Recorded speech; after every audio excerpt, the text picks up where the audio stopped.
Welcome back, guys. I will tell you this will be the 107th interview that I've done on this show.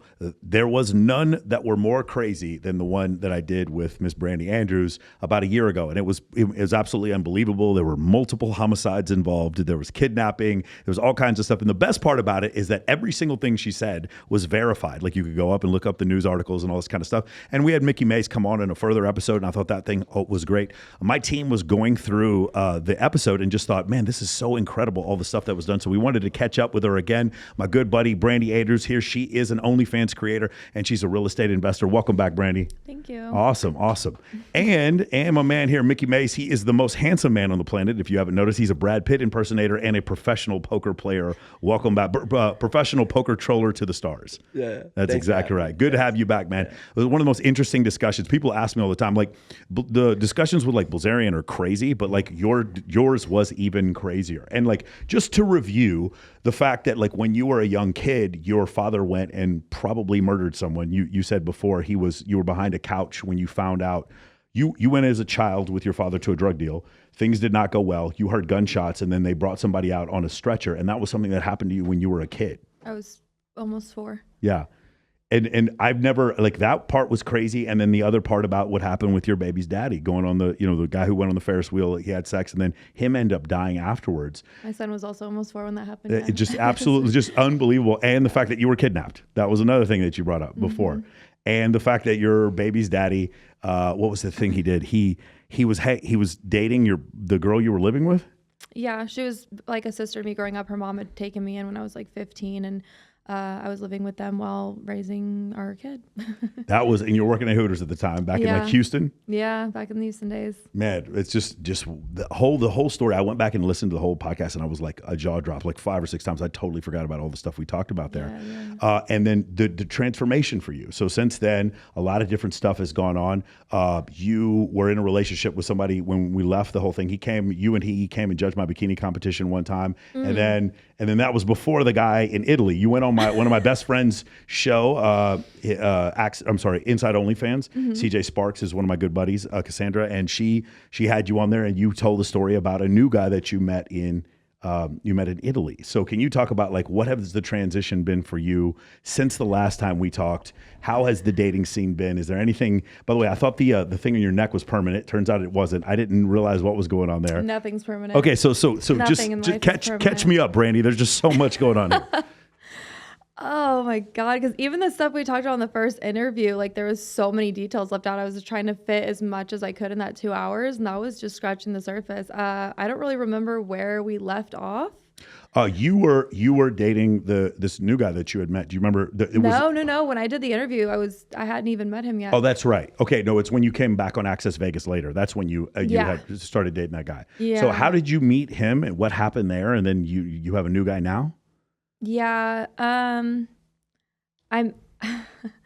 I met him I meet most of the guys through Instagram. I don't leave my house unless I'm going to the gym or I'm going to the grocery store. Like I don't leave my house. Brandi, I use you as an example often on this show because a lot of times we have these debates. It's like cold approach versus social circle and how are attractive women meeting men and et cetera, et cetera. And whenever I talk to women, it's always a girl introduced me, a girl introduced me, a girl introduced me, Instagram. Like that's the answers that I'm usually hearing. Well, I don't have any girlfriends, so it's never a girl introduced me. And having all guy friends, especially like, if I go out with Mikki and our 10 guy friends, I'm staying in a group of all guys. No guy's going to approach me and say, there's one girl in a circle of dudes. Let me go ask her out. This is going to end up well. If I'm standing there with a circle of my chick friends, they're going to approach all of us, So I'm like permanently cock blocked by my friends. Okay. That's not true. I've passed her a lot of willing participants. That's not true. I got a list. The other thing that I think is really dynamic about the two of your relationship is that, you guys are platonic friends, and the concept of you two having completely different strategies when it comes to like the opposite sex. Do you understand? Almost like the complete opposite strategy. And the other thing that I think is interesting, because I talk about men and women being friends a lot, is that in a lot of ways, your strategy has to do with things that you've learned from your guy friends. In a lot of ways, your strategies with women have to do with things you've learned from women. Would you guys agree? Yeah, I agree. Yeah. You tell me all the time, you know what to look out for based on my behavior. No, I believe on my side, yes. I don't believe you've learned anything from being friends with me. I try. As far as relationship goes, yes. He's learned like I don't know how to even phrase it. He's learned the do's and don'ts in relationships from me. Not that he follows it or anything, but he'll ask for advice and stuff. But when it comes to getting women, I have nothing to do with that for him. I mean, I've gotten him girls before, but that's not because that has nothing to do with it. Describe this, because again, like, you know, Kindly and CJ were, before I had a girlfriend, they were like my wingmen. You got him girls before. What was that like? What was it? I've gotten him girls before, but it was really just me introducing him to the girl. Like, I don't have to do much. Like, he's known what he's been doing way before I was around. You know what I mean? So I don't think it has anything to do with me. When it comes to guys, it's just like being friends with somebody that's like him and like living together and just for years witnessing everything on their end. Anytime I see a similar quality or trait in a guy I'm talking to, I'm like, oh no. Like, so he's a list of red flags for you. Yeah. By the way, I have some female friends exactly the same way. You know some of them, and I'm like, I love hanging out with them, but whenever I meet a girl who has things in common with them, I'm like, this is probably not a good idea. It's exactly the same thing. Yeah, so I've had guys say or do things that I would hear him say or do to a girl, and in my head, I'm just sitting in my room listening to this, and I'm just like, oh my God, this guy, you know what I mean? And then I'll be hanging out with the guy, and he'll say the same thing. I'm like, oh, fuck. Like, yeah. Do you remember our first conversation? There was some communication between you and us where you either didn't understand or didn't agree with some of the concepts that I had. Like, for instance, I don't think a man needs context or comfort in order to have sex with a woman. That was a different it wasn't that I said they need it, but I do know guys that say it's better. Like, and there are some men that are just that kind of men. I'm not saying it's majority of men. What I'm saying is men who enjoy sex with their partner that they're in love with would also enjoy non-contextual sex with a hot girl. Absolutely. Girls too, though. Girls too. But I'm saying that there is an emotional aspect that plays, and I've seen it with him too. Emotion plays a part in sex for men. Sure. Yeah, that's all I was trying to say by that last interview. I was saying like they have to have it. No one has to have it. But I'm saying for men, emotionally, like having an emotional connection with a girl makes it better. Yeah. I would agree. My body would work, right? Like I can have the physical act of sex with context or sensuality or not, but the amount that I enjoy more, I crave the feeling of love and I crave connection and intimacy. And the sexual act of it, when I have those feelings, is like just immensely increased. It's not even a comparison. One is having sex and the other is just. And he's a prime example of what I said. It was like I said, my guy friends have told me that if there's an emotional connection, the sex is that much better. Okay, agreed. And at the same time, you having strong feelings for one woman, you can still have sex with another woman and it doesn't affect your relationship. Yeah, but I can also have strong feelings for more than one woman. That's my point. This is the point I was trying to make, is that the contextual level, like you think you're both saying the same thing, but you're not. There is a way for him to completely decontextualize his feelings for one. I've seen it. Like I've seen him be with girls that he had strong feelings for, and I watched him hook up with other girls during and feel nothing towards them. And then come back to you and be like, man, I'm still really thinking about that first girl. There's one girl in particular that I know that he will always feel strongly for, but just because he hooks up with other girls, it doesn't make him feel any better. I can totally align with this. This absolutely, perhaps like a guy who's going through a breakup, sleeps with a bunch of girls and still thinking about his ex. Yeah. For sure. But the point I'm trying to make is like men can totally decontextualize sex. Oh yeah, well I've known that. Totally. The ultimate example of decontextualized sex is pornography. There is nothing more decontextualized than that. There is no context to pornography. You just watch it. You don't know these people. And a lot of times you don't even understand the language they're speaking. And then you can watch that. So I think that's what makes a difference between men and women. You know what's so interesting about that? Actually, as you said that, I thought about this. That might be why girls on OnlyFans and cam girls are so successful and do so well. It's because they're building that relationship with each of the for men who don't have it. No. What I will tell you this is that the visual aspect of sex and the female anatomy is attractive to men. That we've all known that, and that's not something new. We can go back and look at images that the Greeks and the Romans were using, like the Egyptians. So we know that to be the case. But the difference, I think, what you're saying before is that pornography, studio pornography, or what you see on the websites or whatever, was so decontextualized that there was a space for contextualized sex, and that's where OnlyFans came in, because the the illusion of a relationship, like what she talked about before, the girlfriend experience is something that a lot of guys wanted, right? And it's really hard. Like for a guy who's doing really well with women, it's very hard to conceptualize that. But I have so many clients that started off not doing very well with women, and then I started to understand where that whole thing came from. Like the necessity, in addition for sexual validation, the addition to have someone like genuinely want to be with you. Bilzerian, one of my favorite quotes he ever had was like, I wish I could pay prostitutes. He goes, I wish I could pay women for sex, but I need them to fucking really want to be with me in order for me to get turned on and have sex with them. And a lot of guys want that and don't get that. I feel the same way. That's what I crave. And that's what I want. Do you have any guys who are guy friends who are really wealthy, who women sleep with them and they know contextually it's because of the money and they actually get sick of it and maybe are jealous of you? 100%. Yeah. Can you go into that? That's something I've experienced too. Can you go into that? Yeah. Well, a lot of guys will like that I know, like I have friends that have really, really long money, right? Yeah. And they know that they're taking care of these girls that in theory probably wouldn't have much interest together if they weren't being taken care of, like rent paid, car bought, whatever. And the guy's like, I really just want to find a way to break through this financial barrier and get into like the feelings of a relationship. Yeah. And like me and him will talk. There's one guy in particular and he go like, obviously she is only in this situation, for other motive. I make her life better, and by her life being better, she wants to keep that going. He's like, I wish there was a way I can break through that and just get this like connection. Yeah, it's so weird because there's another part to this that's very confusing that I try to explain to men because they don't grasp this. And that is, there are some women, not most, but there are some women who are actually physiologically stimulated by money.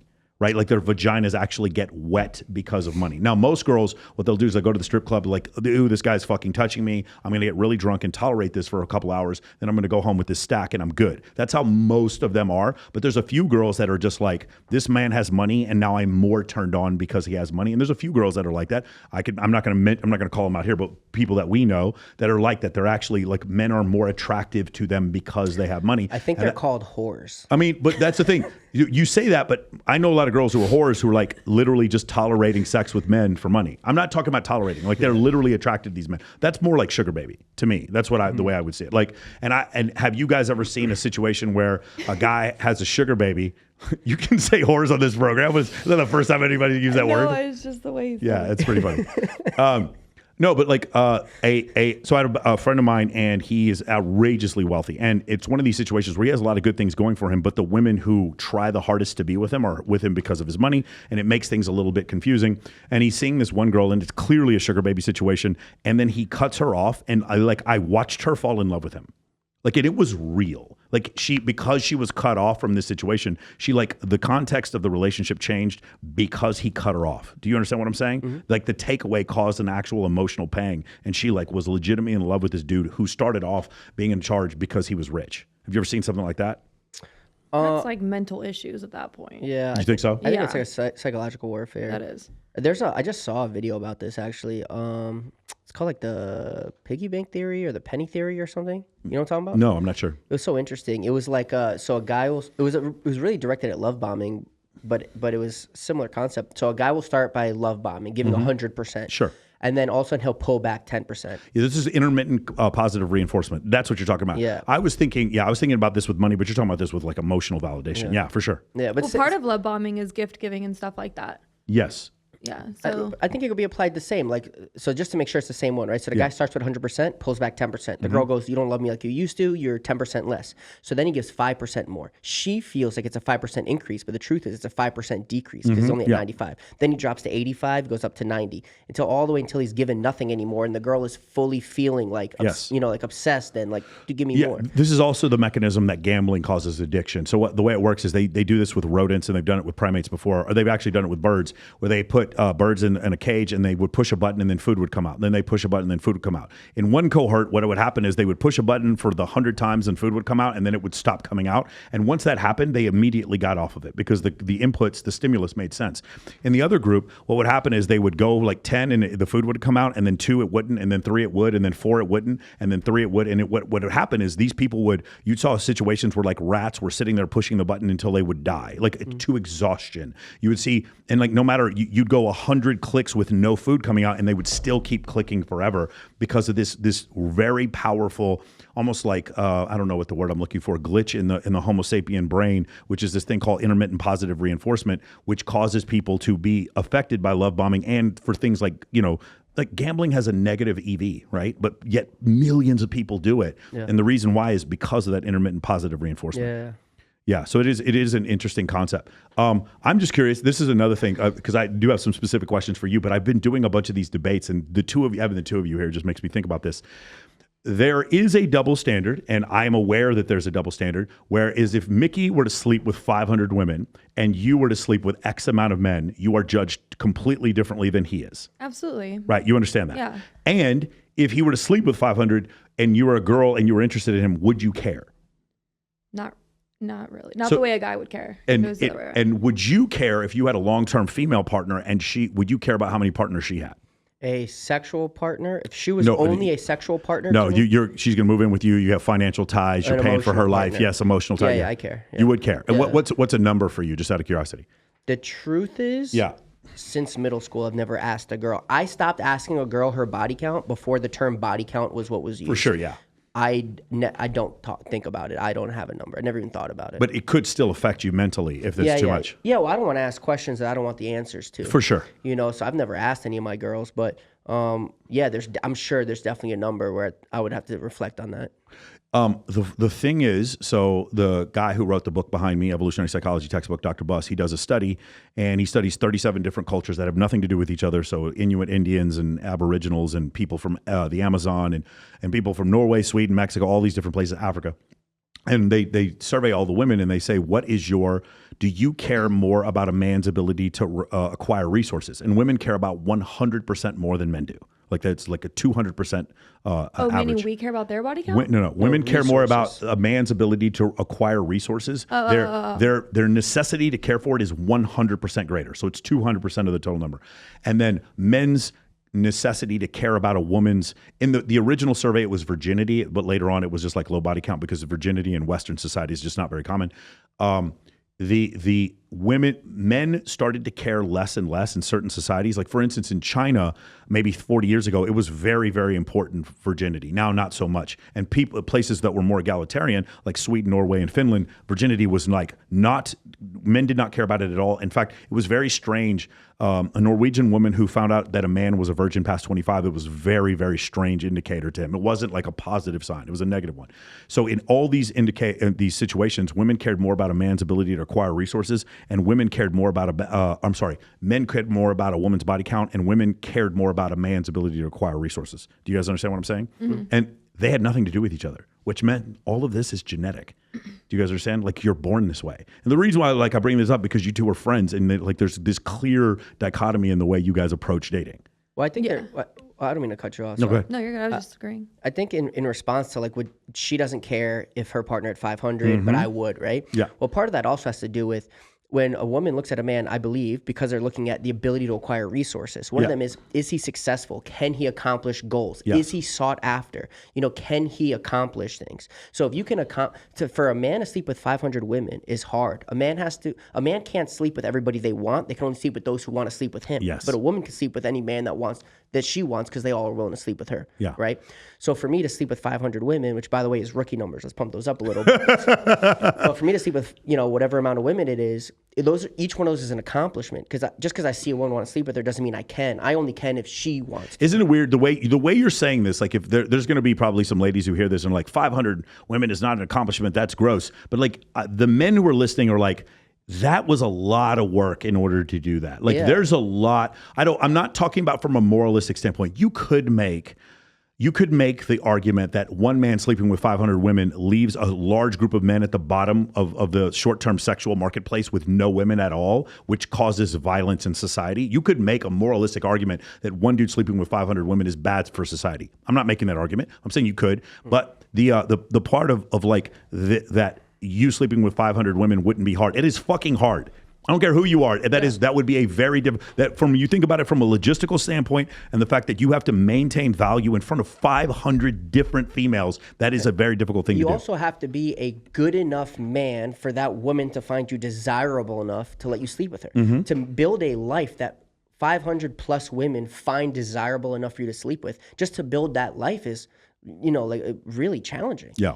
I feel like a guy could be at the right party and get laid by every girl there, though.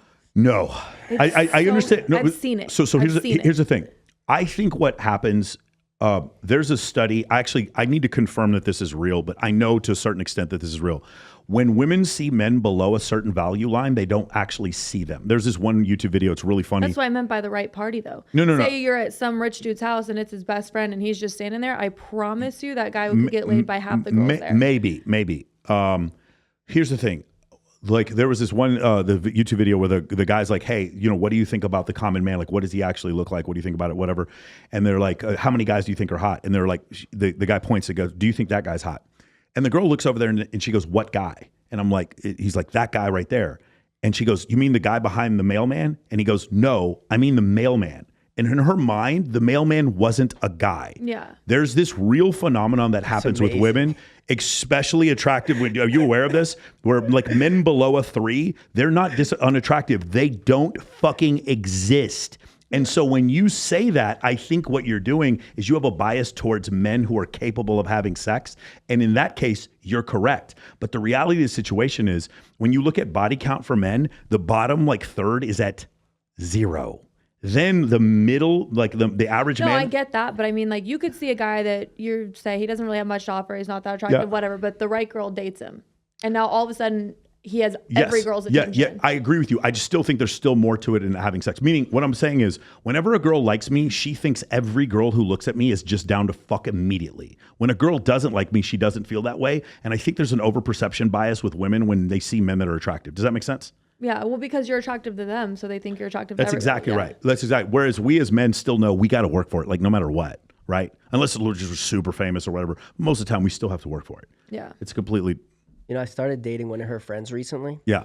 And she actually pressures me. It's actually odd sometimes to go sleep with other girls. Mm-hmm. She finds it incredibly hot to watch or know that I'm sleeping with other girls because she knows that I'm that sought after and she's the one that I go home with. Sometimes we'll go out and she'll pressure me to find girls. Yes. It will not confirm nor deny that's happened to me before. The thing I was going to say is in You're this, welcome. Thank you. Thank you. Gang. The term is called mate choice copying. That's what it is in evolutionary biology. So, and this is again going back to other mammals. This also works with other birds. There's a few birds where you actually take geese and you put stuffed animals that look like geese next to the male geese, and females like flock to it. It's just incredible the way that this is so pervasive. So you realize this proclivity for women to choose men that other women choose. It's not just humans, and it's probably been around for 200 million years. This concept, because it's easier if you're a woman because you just don't know all the attributes. Like if a man looks at a woman, immediately he's like, she's hot. If a woman looks at a man, there's a lot of problems. He could be a psychopath. He could be broke, pretending to be rich, terrible in bed. There's a million different factors this man has. But if you see 3 hot women around him, you like 95% of those questions are answered. Yeah. Yep. Awesome. All right. So I want to ask you guys a question because the last time I had the 2 of you on, you guys were both mentioning about the individuals that you chose to hang out with. You mentioned before about having like going to dinner and then at the end just asking everybody to tip and just seeing what the reaction was. And you talked before about how like you guys were like at one point let it slip and like let people into your circle that you didn't want. Have you guys come to any determination when it comes to this? I don't think we've digressed much on the cutting people out. I think I'm more still slipping. I'm more guilty of it than she is. I've allowed a couple, but I can count them on a hand. Like, I don't want to use the term non-beneficiary, but non-contributing members. Yes.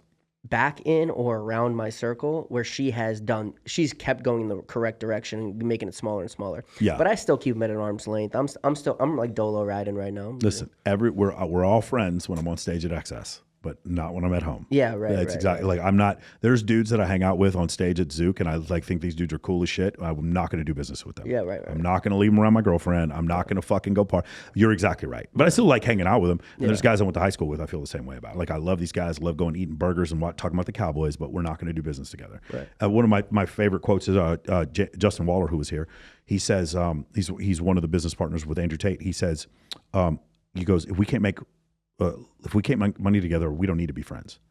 And for someone who's as busy as him, that actually makes sense. For me, I still have friends I don't make money with. But in his situation, that's what he believes. Is like, I just don't have time to be friends with people I can't make money with. It sounds very shallow, but like I kind of get it when you get to that point. I can explain it. I don't want to sidetrack. I know this is your interview. Yeah, go ahead. But I'll say this, because I said this in another interview, but people so similarly say that LA is filled with fake people and users and stuff like that. I disagree 1,000%. I believe that all of them are wrong. I think their perspective is wrong. I think what's happening is, usually it happens in LA because people are so transient, right? Everybody moves there. And what's happening, you get a kid or a girl, 18, 19, 20 years old. They're from whatever city and whatever part of the country or the world they're in. And they say, I have a dream, I have a goal, and I'm going to do anything, live or die, to make this dream come true. They leave everything behind. They leave their family, they leave their friends, they leave their high school sweetheart, they leave their job, they leave everything they know, safety, comfort, security, and they go, I'm going to LA to pursue my dream. They get to LA and they go, I'm only here for one purpose, and it's to make it in whatever my avenue is. So when they meet all these people, and you meet so many in LA, immediately it goes, hey, what do you do? What are you about? Are you on the same trajectory as me? Not, I need you to get away from me, because all you're going to do is take me off my path of success. Sure. So people use it as a term. They go, oh, they're just a user, they're fake, or they're this or they're that. That's not true. It's your perspective. Focused. They're focused. Yeah. I think a better way, like specifically the difference between LA and here, is I think there's a lot of people that are mismatched, meaning they are gravely overestimating their ability to sing, be an actor or a model, and they're waiting.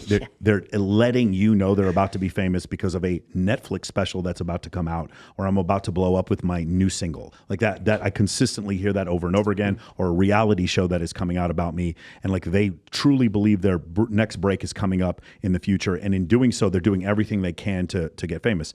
In Vegas, the reason why I think it's different is because like you kind of this is doing with the service industry. You have to look good in person. You can't. You don't get hired. You don't get hired at Wet Republic because of a Netflix special that's about to come out about you. You get hired there because you're very physically attractive in person. You see what I'm saying? So that's why I think things are a little different. I don't know about the fake. I agree with you. Well, I was just saying, because like you said, your boy, what's his name? Jordan Wallen?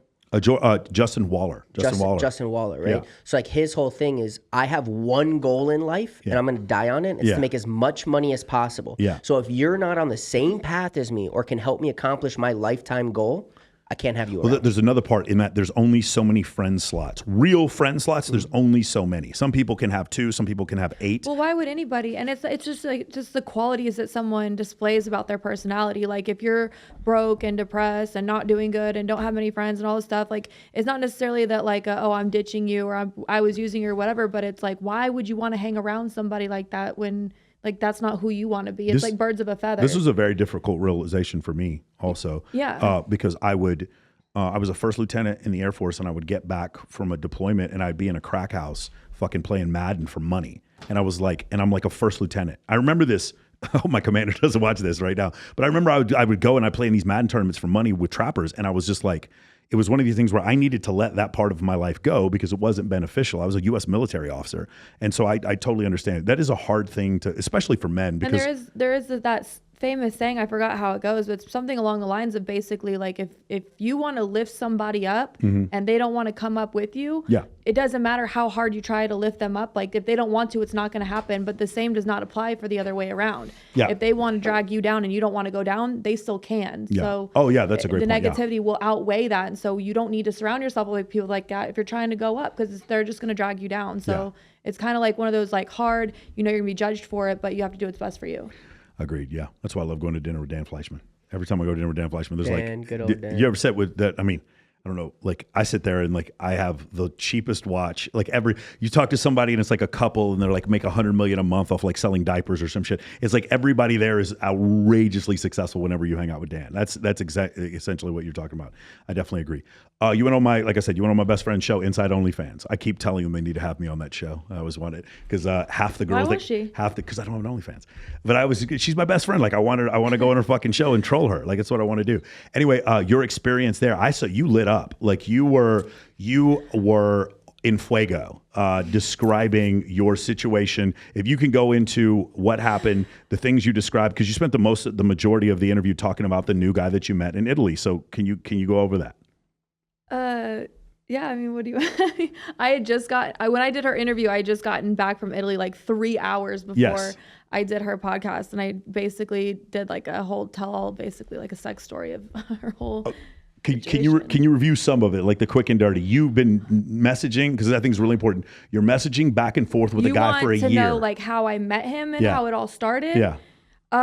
So he and I have been messaging each other on Instagram probably 2 years. And within that 2 years, like, you know, like I started dating someone, so I stopped talking to him. Why did the last one end? The neck tattoo. If you don't want to talk about it, it's fine. You could just look at us and tell me. You could probably guess. I could, but like, you know, that's one of the things. Like, I'm your friend. I don't judge you, but it was like things that we talked about on the show. I don't like to publicly bash anybody, but Were they similar issues to things that we had talked about previously on the last episode? Yes. And the other boyfriend she had was gay. Are we talking blonde from Europe? He's not from Europe. No, which one? Oh, yeah, he is. We're all from Europe. What are you talking about? No, but like the guy's from Utah. Wet Republic. No, that's the most recent one you're talking about, right? Okay. Yeah. He's talking about the one before him. Yeah, I don't even know who the one before him was. Yeah, you do. That was the one you interviewed me right after when I had like the depression and stuff. Because that was the one down here. Was he used prior military? No one I dated was prior military. Okay. He's the gay one. I mean, it's only two guys. There's only two. I'm blanking it out. Cole, the blonde with tattoos. Yeah, Cole. He's from Europe, right? She's gonna cut this part. Yeah, he's from Sweden. Okay, I'm the kid's from Utah. His dad came straight. Xander or something? Like I wasn't understanding who the fuck you were talking I never dated Xander. The kid Cole. Okay, cool. Who was before Cole? Who were you referring to? No, no, it was my husband, then Cole, then Vince. Cole's the gay one. Then Vince. We should just leave this in the interview, honestly. Okay, I'll leave it in. Whatever. No, it's part of it. All right, so it's hard to keep it out. It'll be funny. It's hard to keep track, you know. I agree. It's not. There's been two people in the last several years. Okay, so the one you came the one you came to Wet Republic. How did that end?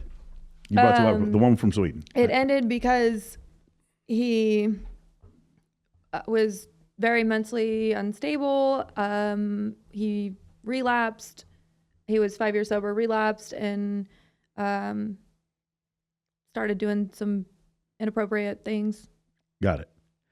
Mikki, do you recognize, because I do sometimes, that I'm a red flag? Uh-huh. Do you? That I'm a red flag? Yeah, do you ever feel like I'm you're not a red flag? You kidding me? You know the Nick. He's also a narcissist, so it's like. You know, you're getting to my point. Go ahead. In Russia, they call the green flag the Mickey flag. I don't know if you knew that. I did not know that. Yeah, fun fact. What I'm saying is, if you had a female family member, might you say, "Hey, stay away from a dude like me"? Yeah. Okay, you understand what I'm not like me. You have told me to stay away from guys because you stay away from guys. Stay away from guys, not stay away from guys like me. I'm a great guy. No, ladies, I'm a great guy. He's not. He's a terrible person. She's lying. He's told me. She's lying. He's told me, hey, and a guy does something. He's like, you need to stay away from him because I've done that. Yeah. He specifically has used the phrase, "I've done that." No. Yes, I've told her to stay away from guys. Yes, I see walking red flags in a lot of the guys she brings around. And there's a lot of them. And there's been two. There's been two. Since. And I don't say because they're like me. But yes, I recognize red flags. I recognize red flags. Like I know that it would be hard to date me because like I host a bikini competition. That's a very difficult thing for most women to be able to handle. I understand. Like I'm around a lot of so I understand a red flag that I have. I also kind of need to be right all the fucking time. I know I'm aware of that. That we have some issues. Okay. Well, I am right all the time. So my issue is, I'm asking you this as a friend, is there a possibility that when you started seeing, not the guy you're seeing now, but the one before, that you saw the red flags and still were so attracted that you just kind of bulled through it? Absolutely. You do? Okay. And you've come to that realization on your own. Did you come to that realization while you were dating him or after? Before. And you saw that maybe this could be a problem. By the way, during COVID, you know who I was dating. Very similar exact situation where it's like, there is nothing but red flags here. I know this is going to end badly, but it's COVID, so whatever the fuck. You know what I'm saying? Yeah. I don't. I saw a lot of red flags. I kind of had these little, boxes in my head that I was checking off of like things that were not good, and then I guess it's easy because in the beginning it's just like, well, I don't care. It's not that big of a deal. Sure. But then it gets to be a big deal, and then that's where things go wrong. Do you initiate the breakup? And in the previous relationship, so you're the ones initiating the breakup, or every time? You are. Yeah. You're the one. 80% of divorces are initiated by women. I don't know if you're aware of that. Yeah, no, I've usually always been the one to cut it off, but it's because of the situation. Like I said, like why would they?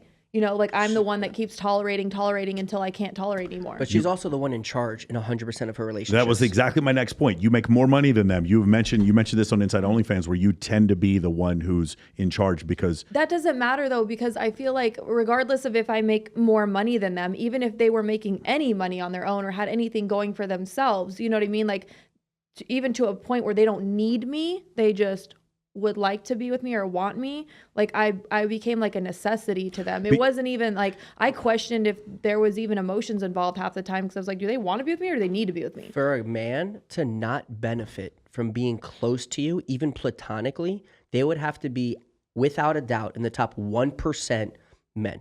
Okay, so let's talk about this. The percentage. Let's ask Brandi real quick. The percentage of men that you want a guy who's over 6 feet tall, right?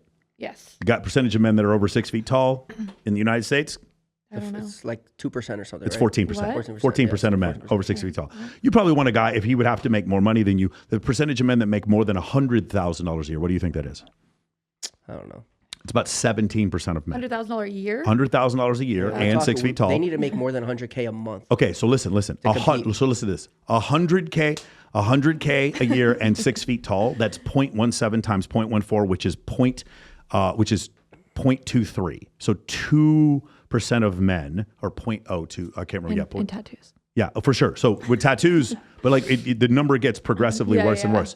Now, to be in the top 1%, like you said, it's about $614,000 a year, I think is the last I heard. If you make $600,000 a year, that puts you in the top 1% of wage earners. And to do better than her, yeah, for sure. And to do better than her, just letting you know, $600K a year, we're not even coming close. Yeah, of course. No, I'm sure. So undoubtedly, you'd have to take a top, for sure, a real deal top 1% man. And the reason I say that, you gave me that look. I don't know if you realize this. I have the same problem with both men and women around me. I watch your life, right? Mm-hmm. Even for me, right now, I don't need, how do I say this in the right way? Like, I don't need you to be around me for you know what I'm saying? Yeah. Like, I don't have to take from you, right? But even me, I do benefit. For example, when you have a boyfriend, and he goes, I'm starting a business. And let's say the business really has potential to be successful. You're laying all that foundation for them because you're such a strong and independent and successful and smart girl. And you're strong in all these things because you did all this by yourself. You go, hey, boyfriend, this is the paperwork. Here's some of my contacts. Call them. They're going to set you up like this and do this and do this. And then they get it all together and they come back to you. And even if they don't need you, you're still there supervising because you're a loving girlfriend. And you go, hey, by the way, if you do it like this, I learned the hard way in my history that this is not going to work. So if you do it like this, and all of a sudden you just create an entire business for them. For a man not to need a single contact of yours, dollar of yours, piece of knowledge of yours, piece of wisdom, experience, idea, support, house, car, anything, they have to be so far in that top 1%. They basically have to be me or Mikki. Those two guys are great. So anyway, he's completely right. So another thing that happens is, as men, these are other surveys. I'm always interested to hear your reaction to some of these. As men climb the socioeconomic ladder in different societies, the difference in age between them and their wives increases in every society. So maybe like that's where you see the 50-year-old man with the 30-year-old woman, et cetera. When women increase their socioeconomic prowess, they always want men who make more than them. Like it's you. The average. I don't want men who make more than me. Right, she likes them broken. No, like good and broke. My point is. Nice and depressed. My point. It's so funny. It's funny. It's funny because Amanda and Nicole said the same shit, and so did fucking Tucci. Like they did the same shit. Exactly. No, we're being sarcastic. I honestly got to a point where like I guess it's because of the last. Like I guess I finally got done dirty enough that like.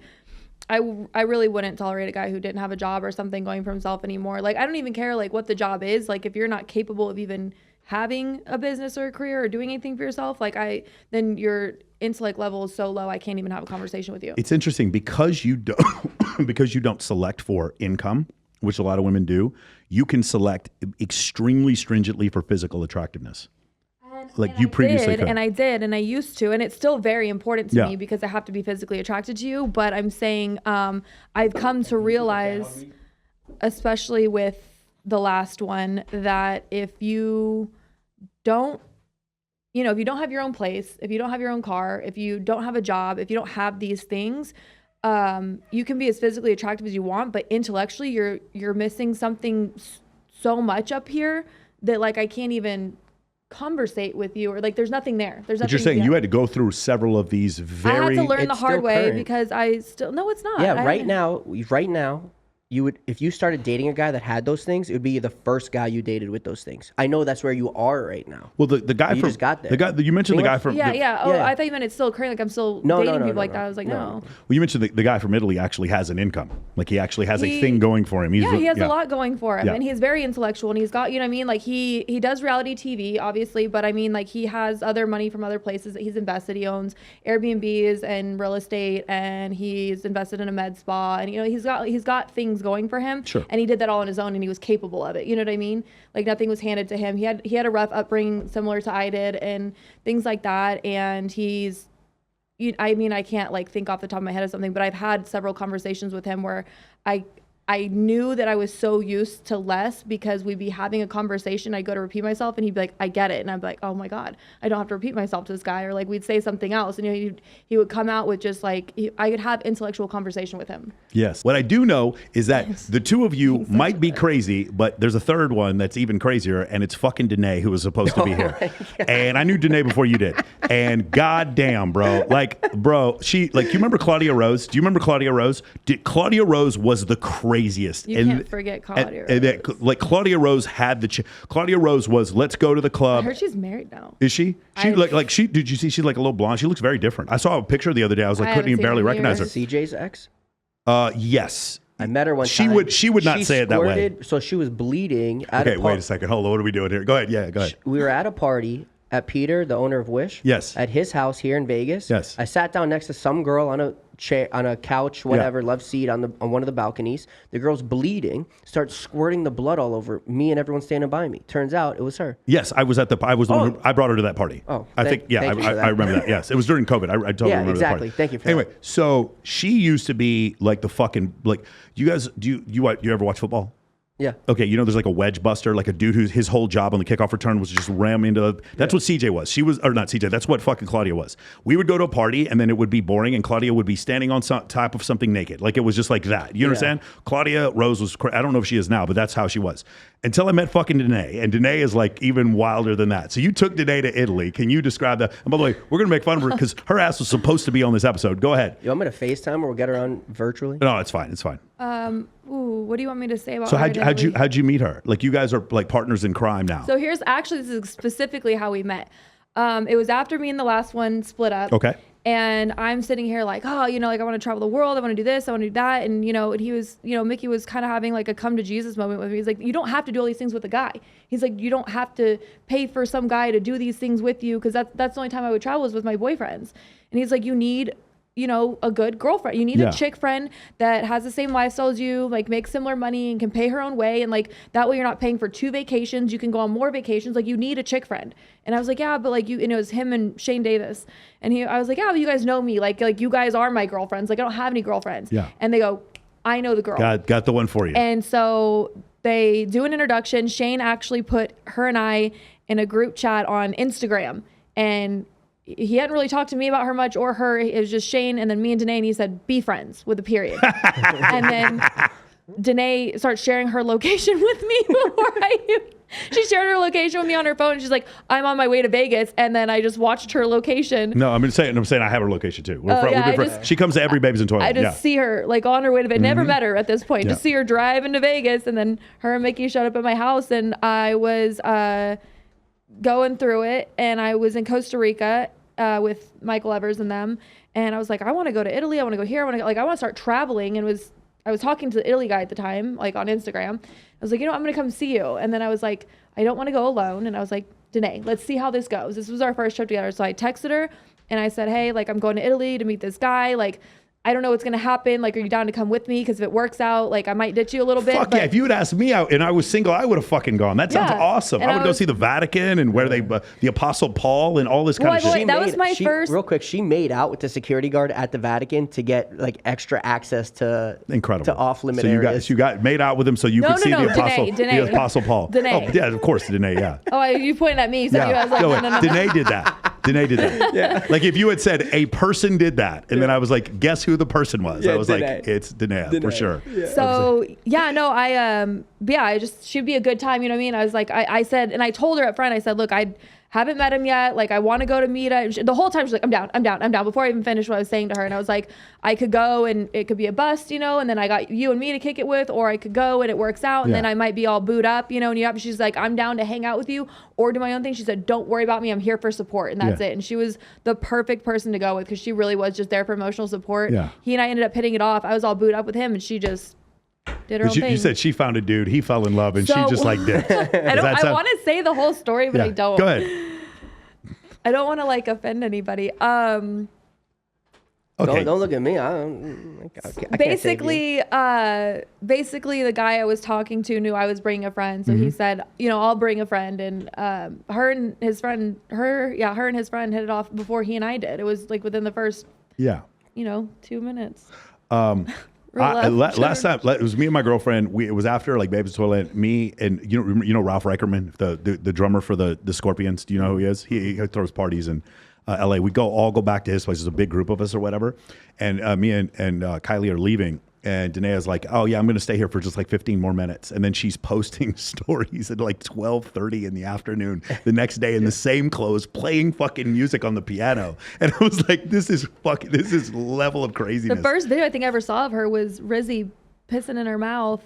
Oh, Rizzy and the other dude. Yeah. I got that video. Her and these two guys just pissing in her mouth. There you go. Yeah. And she's just on her knees. Topless. You know what's great is that she's probably going to find a great husband someday, and she'll be the one to find it before anybody. I'll say this about Denae. Yeah. She is so loving, fun, accepting, and lovable. Yeah. She is an amazing human being, and she's so fun that while she's having the time she's having, it is with the purest of intentions and motives, and she's only there to like spread love and like. She's honestly just having a good time. Yes, yeah. And she doesn't care what a good time means. Like she's just having a good time, and that's her only intention. All of that is true. Yeah, she's an amazing human, and I actually would agree. She probably will get married before all of us. Yeah, to the best guy. So we had Allie Spoon on here on Access Vegas, and Allie was just like, yeah, I'm going through it right now. I'm seeing like 6 guys at once. I don't give a fuck. I don't want to be in a relationship. And the girls were like, here, we were asking them, do you have a hard time getting a guy to commit? And all of them were like, yeah, hard time, terrible. And then we go to Allie and she's like, no, every one of them wants to commit to me. Absolutely. Yeah, every one of them. I'm dating 5 dudes and all of them will not commit to me.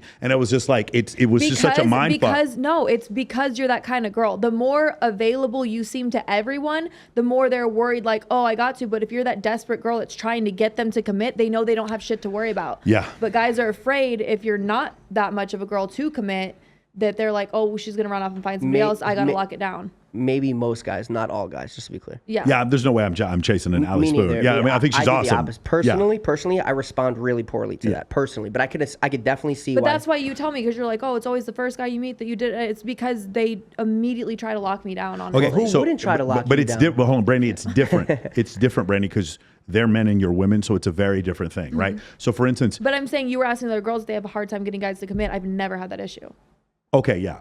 Yeah, well, but also because you meet a different standard financially, successfully, attractiveness. Like you meet a different standard. I think you're not going to have a hard time. Just compared to the population, you're not going to have a hard time. Like no matter what you do, I think you're going to have a hard time finding someone. But finding someone that you like may be some difficulties. And you mentioned before, you can't tell all the time what people's intentions are when they try to get into a relationship with you. Yeah. I'm getting better. Like I said, I've gotten a lot better. Yeah. How can you tell? There might be a bunch of girls watching right now that can't tell, whether or not somebody's with them for the right reason. I've gotten to a point now where I'm not very upfront about how much money I make and things like that. And I really do kind of like, I have like little, not tests, but I hold back a lot. Yeah. I don't give up, the emotional stuff right away. I don't offer anything financially. I don't like everything they might be looking for that I have. I don't put out there, offer or show. And then I'll wait a while. You know what I mean? Yeah. Well, I know what you mean. I wear an Apple Watch and drive a 10-year-old car. I run an 8-figure business. I totally understand what you mean. Yeah, for sure. Because I just the thing is, when you get into that category, and you as a woman don't need to. Mm-hmm. As men, sometimes it's very beneficial to say, oh, I'm above a certain standard, right? But for women, you'd really there's no reason for a woman to buy a Birkin. I just don't know why they would spend $75,000 on a purse. I don't own anything designer. Yeah. But I've done things like the last one that came back around or whatever recently. A few months back, he was the one we just bleeped out when he came back around. Oh, the gay one. So Sweden was gay? Is that what you're saying? Cole was gay. Okay. Cole, bro, yes. I don't know this dude, so I'm not going to sit there. I'm going to send this to you. You can bleep out whatever you want. Homoerotic at its finest. Okay. Yeah. Hobosexual. Hobo. It was a homosexual and a hobosexual. A hobosexual is somebody who just doesn't have a home. A hobosexual is someone who dates for a place to live. Yeah. But anyways, he came back around and, he was trying to move in immediately to all the same stuff. And I said, no. I said, if you want to live here, he's like, well, I want to be close to you. I said, then get a fucking apartment close to me. I don't know what to tell you. You're not moving in. And then he's like, oh, well, I need this. I said, then figure it out. And I did that stuff to him. He folded immediately. So it just vetted him out right away. You know what I mean? Because I had always wondered the first time around, because we didn't really end on bad terms the first time around. It was just me kind of going through some shit, and I was like, I need to be alone. And when he came back around, because all the mental stuff I was going through, when he came back around, I thought that. I said, you know what? Let me see if he has to get his own place. And I don't do all this stuff for him and that I used to do. And yeah, within 2 months, he didn't make it. Let me ask you, the first time when you were seeing him, would you have had a problem if he was hooking up with other girls on the side, or did you Absolutely. I would never be with any guy who was hooking up with other girls. So you want traditional monogamy? That's what I'm asking. 100%. But you also got to think the position she's in. And I want to use this term loosely, right? But it's like ownership. Yeah. She made the investment to acquire that relationship. So that's almost like her property. So she can use or utilize her property any way she sees fit. Is she a Muslim man with his four wives? I agree with you. I'm just listening to the way you describe it. Yeah, but I often feel that way in relationships too. If he brought to the table to any capacity equal to what she did, then they both have the equal right to negotiate, to compromise and things like that. But when she is 100% the carrier of both of them, then he is not his own entity. I would not agree with that the opposite way either, though. I don't think, even if I had a guy who made as much as me or more than me and brought more to the table than I did, I still would not accept him sleeping with other women. No, for sure. And I don't think that, and I would never, I don't want that type of relationship in general, though. I don't have the urge to go hook up with other men either. No, I got it. And what's crazy is, when you were asking me about my ex-husband, being in the bar industry, my whole life, a bartender or bottle service girl, I was like, I could never date a guy in the bar industry because I see the door guys hooking up with every chick and the managers banging girls in the office. And I'm like, I could never date someone in this industry. I see it all the time. Yeah.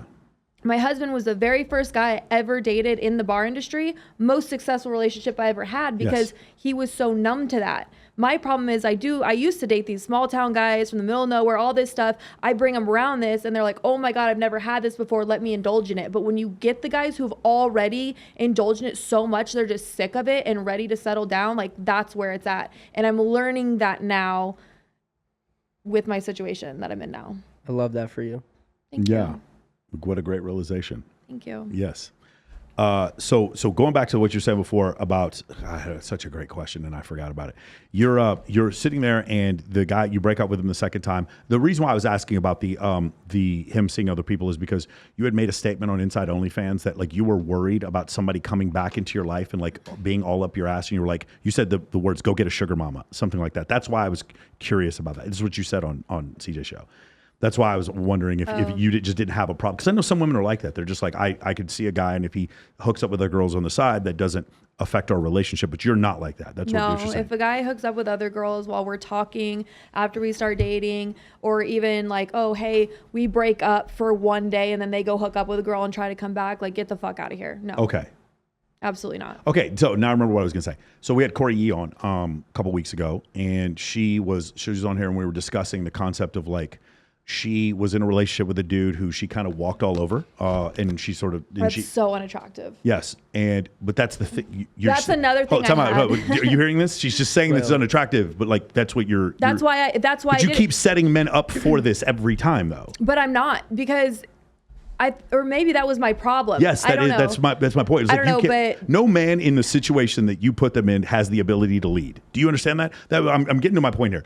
I personally, this is my opinion, believe that relationships work better when a woman is slightly more into the dude than the other way around, because that allows the man to lead. Because a woman inherently has the ability to flip a switch on her phone and have way more attention from men than most men have from women. So because of that, she has this leverage point of getting massive amounts of attention from other men. So in order to balance that out, she has to be just slightly more into the dude than the dude is into her, like 55-45. But that's never going to happen with you. And the dude can't lead because of the situations that you're putting them in. Do you understand? Yeah. I mean, I understand that.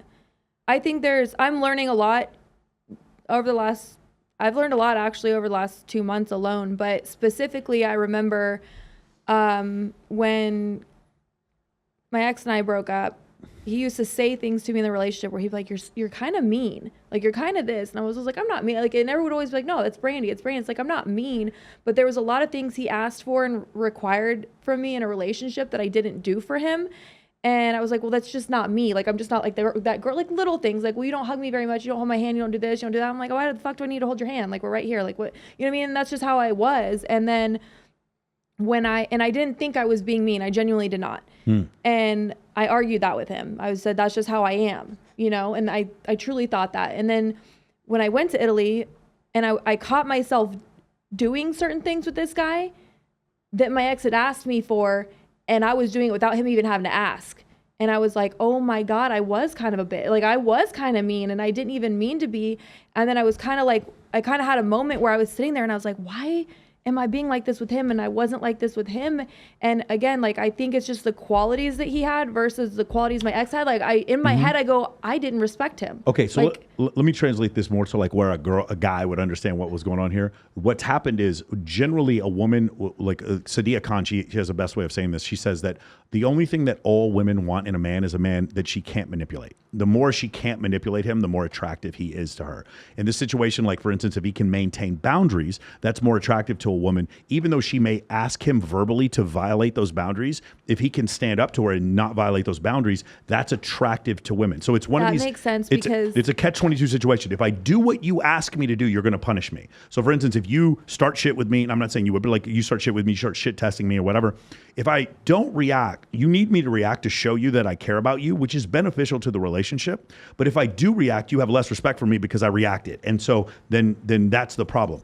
And it's the same type of situation here. You put these guys in a situation where they can't have boundaries because you make so much more money than them and you're literally paying for their lives. And so because they can't have boundaries, they can't lead. And this one bad boy trait that women find attractive, they can't have that.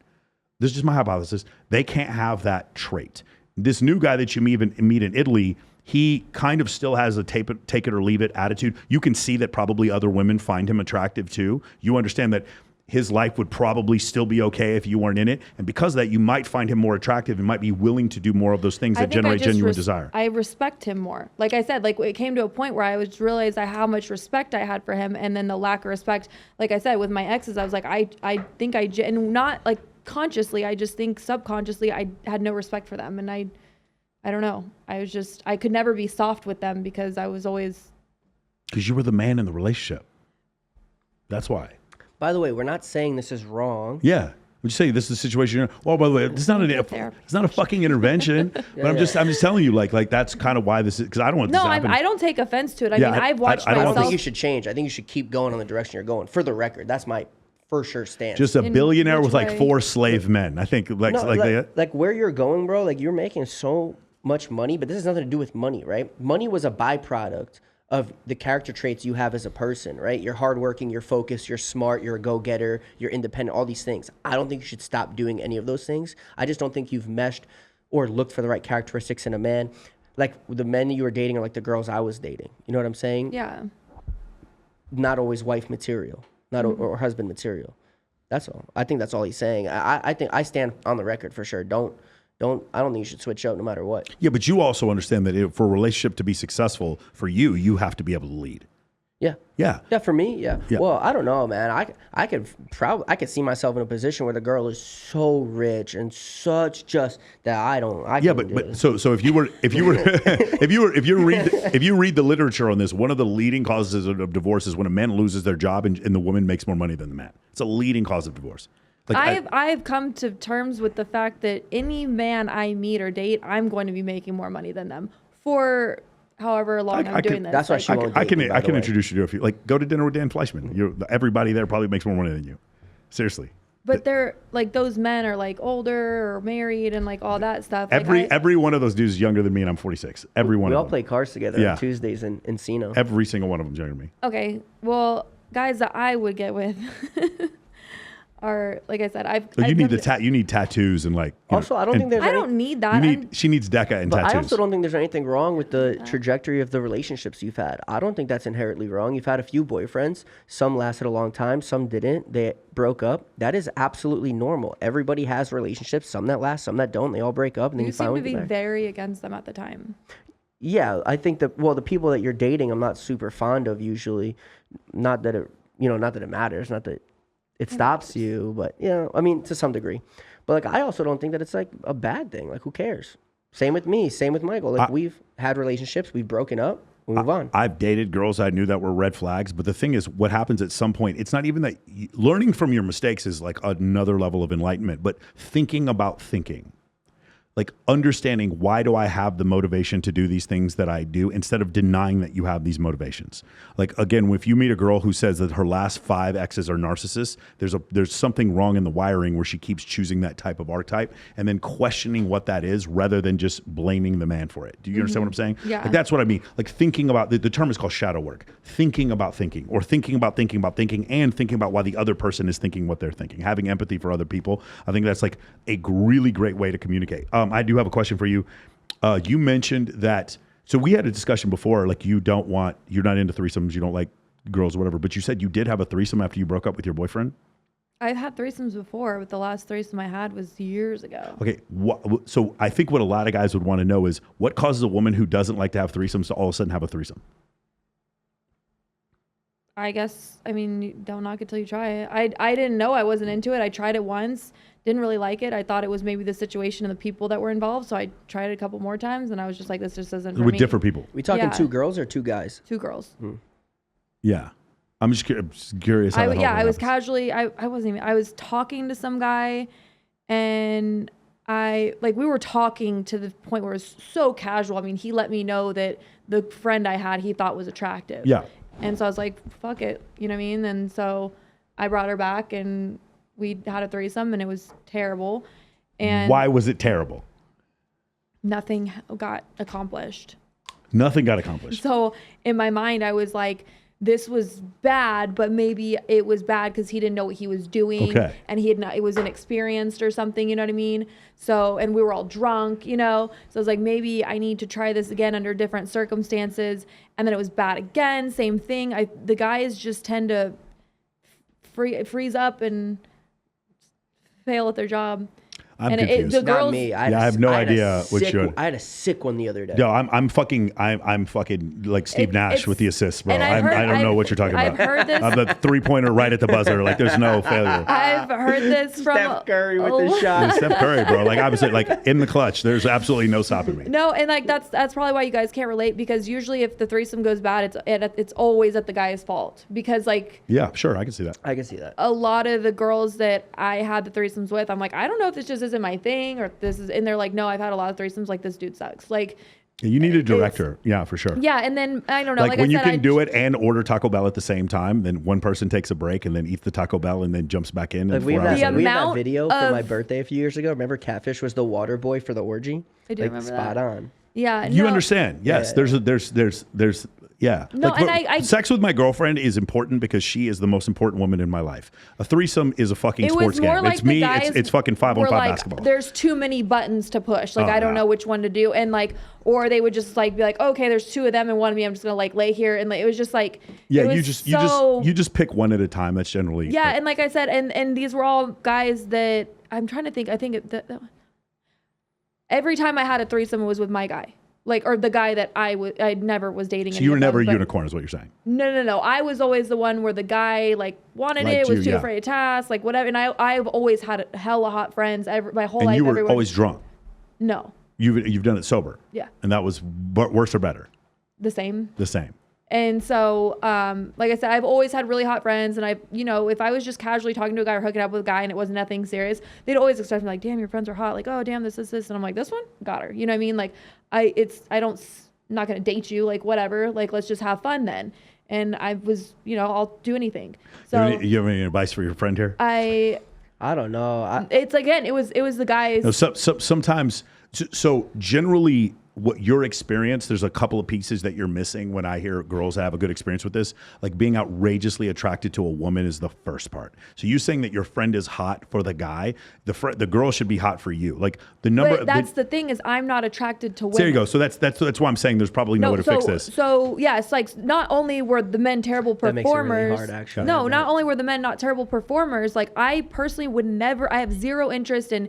I don't get drunk and make out with girls. I don't care to kiss a girl. I'm not attracted to women. I have sexually no attraction to women whatsoever. Yeah. Like I'm not enjoying that. Yeah. If I do it, it's just because the guy wants it. And again, if I'm monogamous, I'm into monogamy 100%. So if I actually really like the guy, I'm not going to do that. You know what I mean? So I gave up on that years ago. The very first qualifier for us to have a threesome is not her physical attractiveness, is how obsessed she is with my girlfriend. She has to be obsessed with my girlfriend. If she is, then it's cool. If she's not, then it's just not going to be fun. Because then we could I don't need, what I'm saying is my intercourse needs no obsession. Mm-hmm. But Kylie's does. So that's the reason why it's different. You know what can go you know how that can go wrong sometimes? How?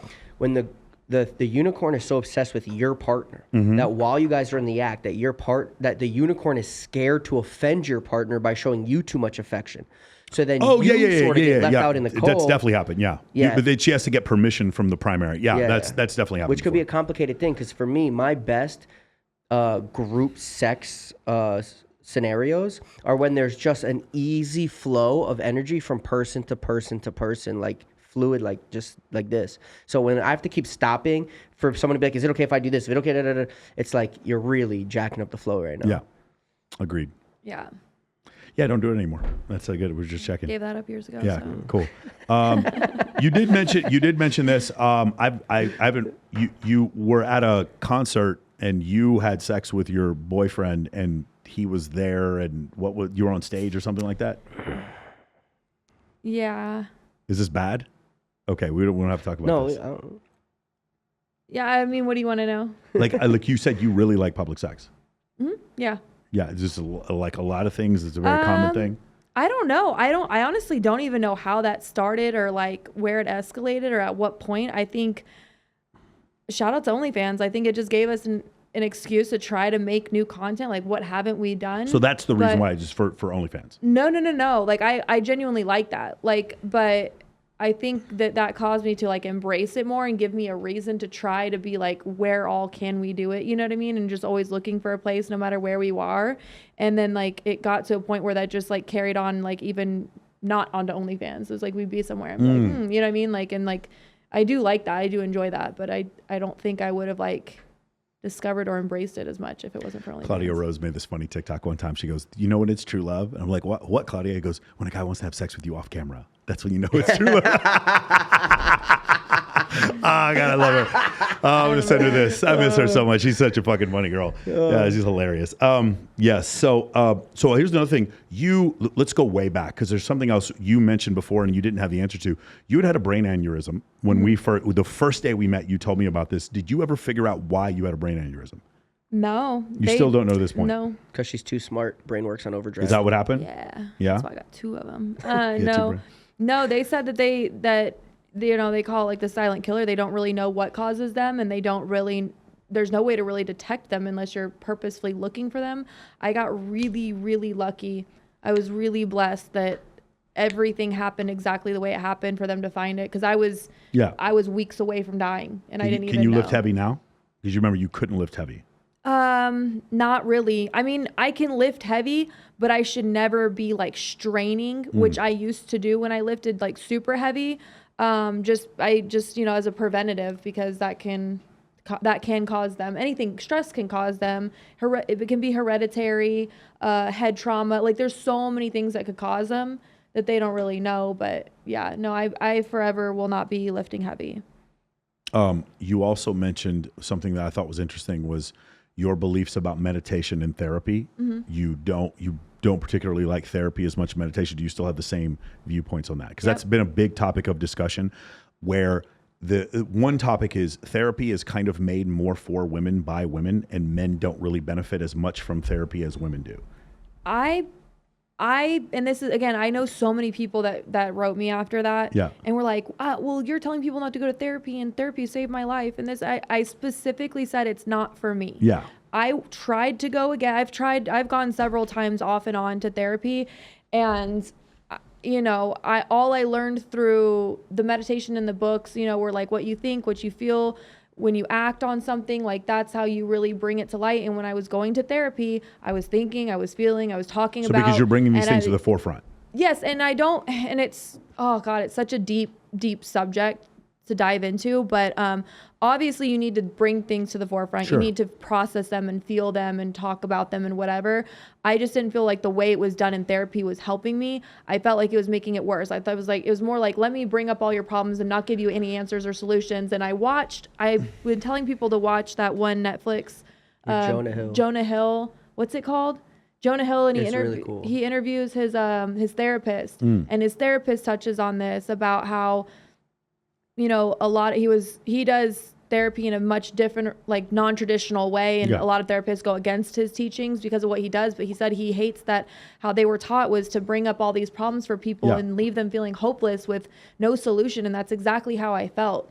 But he actually gives them solutions, and that's heavily advised not to do that. But so I have a hypothesis, because I think therapy, the traditional way therapy is done in this country, like massively lags behind the scientific community. Like there are new discoveries that should be inculcated, and instead we're telling people bad advice that we believe just because we think we're supposed to. Like I do not think men making themselves way more vulnerable and open at the beginning of a relationship with a woman is a good idea. I just don't think it's a good idea. And therapists are saying to do that. No, I don't think men having boundaries is extremely healthy, and therapists are calling those boundaries manipulations. And that's why I'm having an issue with therapy for men. I feel like the difference is, as a man, I have a burden of performance. I am never going to get by on my looks or because I'm special. And if I have a You're therapist, very good looking though. Just no, come on. Don't get down on yourself. Thank buddy. you. I am pretty down on myself. I'm pretty old now.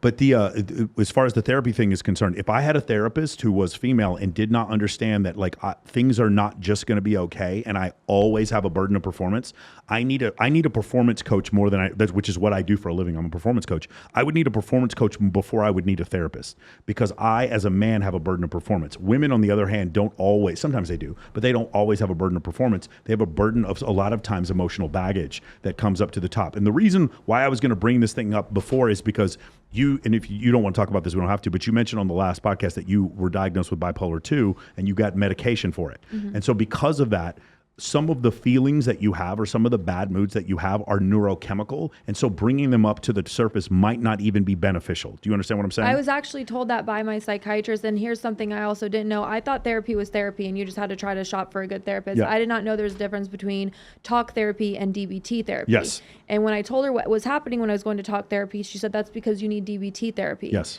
Which I think is like diabolical behavioral yeah. therapy. So it has. I think it's for borderline and bipolar. Yeah. And that's what I have, and that's why you have borderline, or you have both. You have both. Okay. Mm-hmm. Which really affects my relationships. Okay, we talked about that. I did not know you had borderline because we had discussed this before. Should have kept that one to yourself.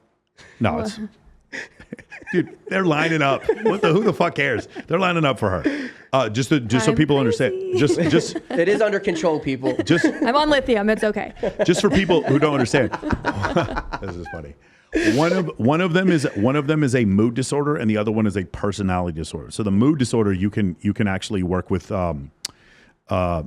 There's subscriptions. What does it go? Mood stabilizers. There's prescriptions, mood stabilizers that you can take for that. For borderline, unfortunately, there aren't.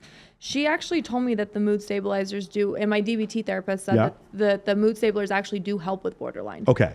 I've heard that certain aspects of borderline can be treated with it, but there's additional therapy in the DBT thing. What's crazy is borderline, usually affects your relationships more than anything. It Yes. usually just affects your romantic relationships. And I honestly think that I've never seen the splitting with you, which is why I didn't think you had borderline. You understand what I mean by the splitting? Splitting is you're the worst, you're the best person I've He's ever seen met. it. You're the best person I've Not ever true. seen in my She's always life. the best person I've ever seen. No. What I'm saying is, when someone has borderline, they see someone, oh my God, you're the best person. I'm so happy to be with you. I'm so grateful. Thank you for having me in your life. And then it's like, why are you always blaming me for this? You treat me like a piece of shit. Like, there's no in between. Everything is a 10 or a 0. That's generally what you see with borderline. Also, like I'm very, very, I've suffered from a lot of stuff at a very young age until now. So I've gotten But the other thing really, is, I didn't really see you as having abandonment issues. I could see you having them, but I didn't see it in your no one personality. does. It's like, it's how I carry myself around people. So like, you do have a feeling of abandonment.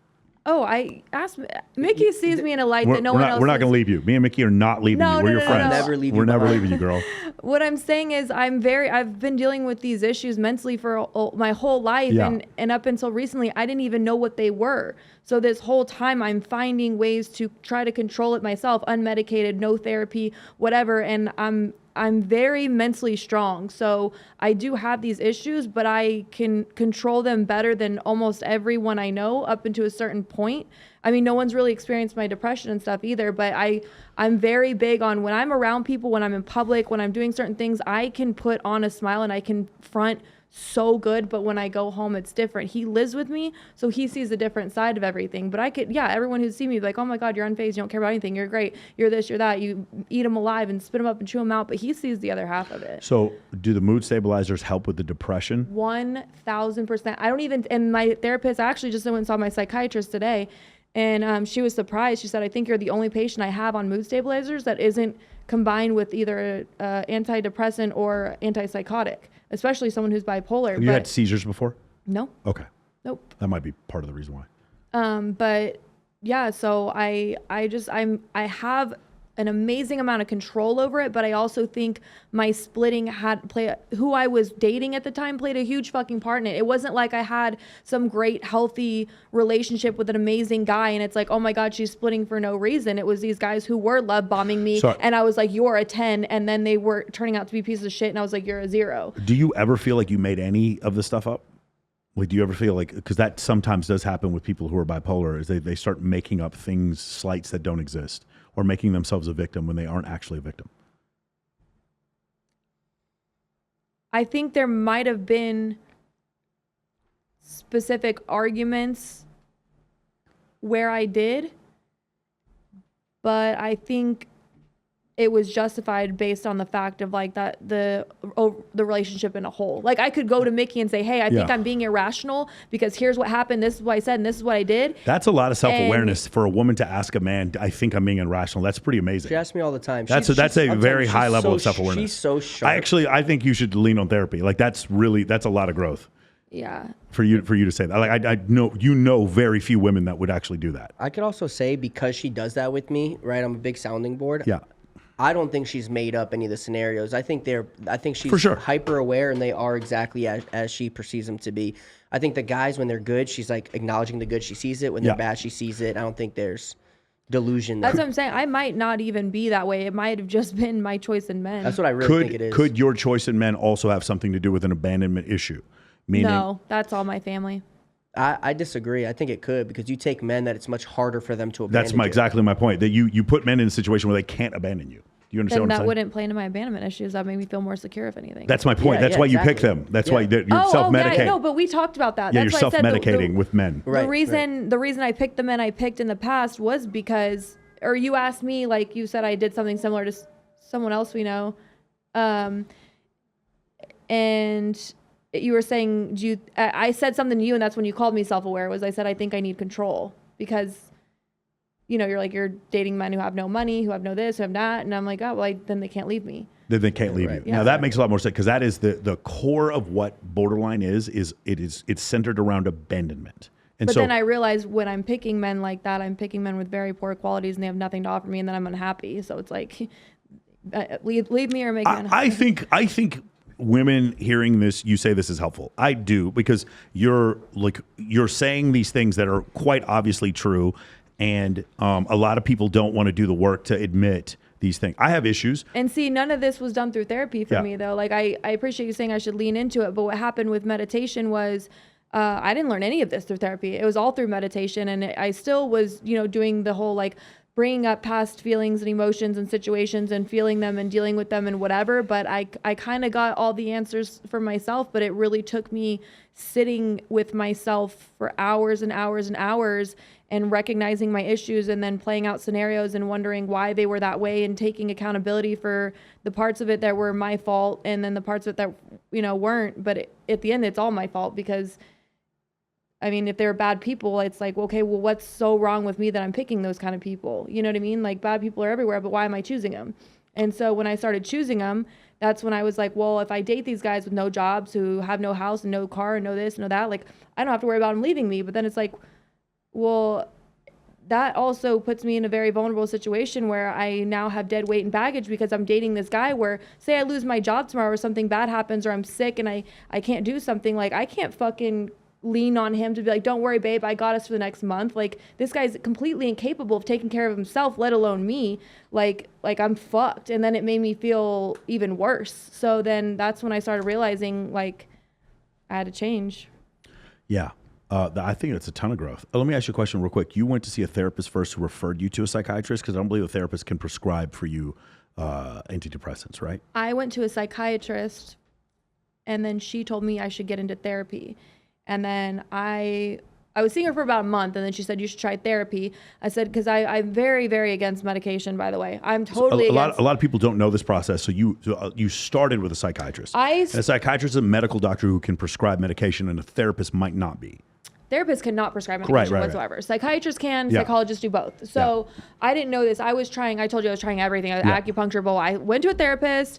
It was making me feel worse. I went, this, and medicine was my last fucking resort. I am so against it, and I want to eventually come off, but I went to my psychiatrist, and I said, look, I'm here as the last resort. Please don't prescribe me something bad, because I cannot afford to feel like the littlest bit worse. Like, I'm terrified. And so, because I knew I was at that point where it's like, if I feel even a little bit worse, like, I will not be here anymore. So she was very, very good, by the way. It was Dr. Michelle Giddings, and she is the best psychiatrist. I got really lucky because I'd been through some pretty bad ones, and I was used as a guinea pig with medication.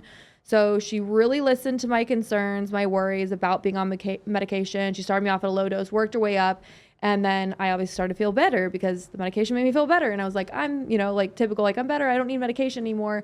She said, look, like, why don't you go to a therapist, see how you feel? And she goes, therapy can bring up a lot of old emotions, so we're going to keep you on the meds because therapy is going to bring up some stuff that you might not be able to deal with on your own without the medication. Yeah, and that's important to like at least test to see that you're test driving the car, right? So I went to therapy for a while. It was still not making me good, all this stuff. I tried it out for a few months, and I was like, this just isn't for me. I've tried it off and on my whole life. It just wasn't for me. Still no good. And she said, okay, well, why don't you try a DBT therapist? That helped more than the regular therapy, but still. Now, can they prescribe medication? No. Okay, so what do DBT therapists do? So talk therapy is basically where you go in, there's a therapist, and you just talk and talk and talk, and you feel like they didn't even listen to you or do anything because they're just like, and they don't really give you any feedback. By the way, with DBT, specifically with borderline personality disorder, the prognosis after 10 years, about 50% of people get over borderline. Oh, I did not know that. Yeah. Yeah, so I definitely enjoyed it more than regular therapy, but it was because with the regular therapist, by the time I left, I'm like, dude, I could have went home and talked to myself in bed about the same shit and gotten the same reactions. She gave me nothing back. With DBT therapy, they actually work on and point out like behavioral issues and give you like exercises and like things you can do to help deal with and substitute bad behaviors with, or when you recognize splitting coming, other ways to deal with it. And they call it that. So she talked about splitting. Yeah. Okay. Yeah. Wow. Because I would catch it happening in a fight, but my splitting was more so when I was in an argument with my ex, and he would say and do things specifically just, if I don't react, I'm not a reactive person. Mm-hmm. If you're yelling at me, you're not going to get a reaction from me. You're not going to get a response from me. But he would corner me and put me in a situation and yell at me, and I would do the right thing where I'm like, hey, I need to go in the other room for a couple minutes. Let me come back and then we'll talk about this when we've calmed down. He said, no, I need, like, you're going to sit here and talk to me about this now. We're not leaving till we get to the bottom of this kind of thing.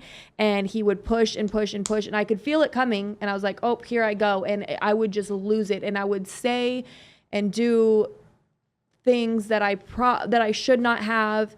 And I would take low blow, you know, I would just really start coming at his throat because I felt cornered and threatened and stuff. And then when I would calm down, it was the guilt of like, fuck, I shouldn't have said that. Like, oh my God, I shouldn't have done that. And then I felt like the whole thing was my fault when in reality it wasn't. Sure. And that's the other, but that is the, I guess maybe the manic part of bipolar, or not the manic part, but in bipolar, one of the things that's kind of different is that like a lot of times the girl will, or the person will apologize afterwards because they're in a different mood. And that's what makes it so hard to treat sometimes. Well, because it seems like she referred to it, and my therapist referred to it as a form of splitting. The bipolar is a form of splitting. No. None of that had anything to do with bipolar disorder. Got it. Okay.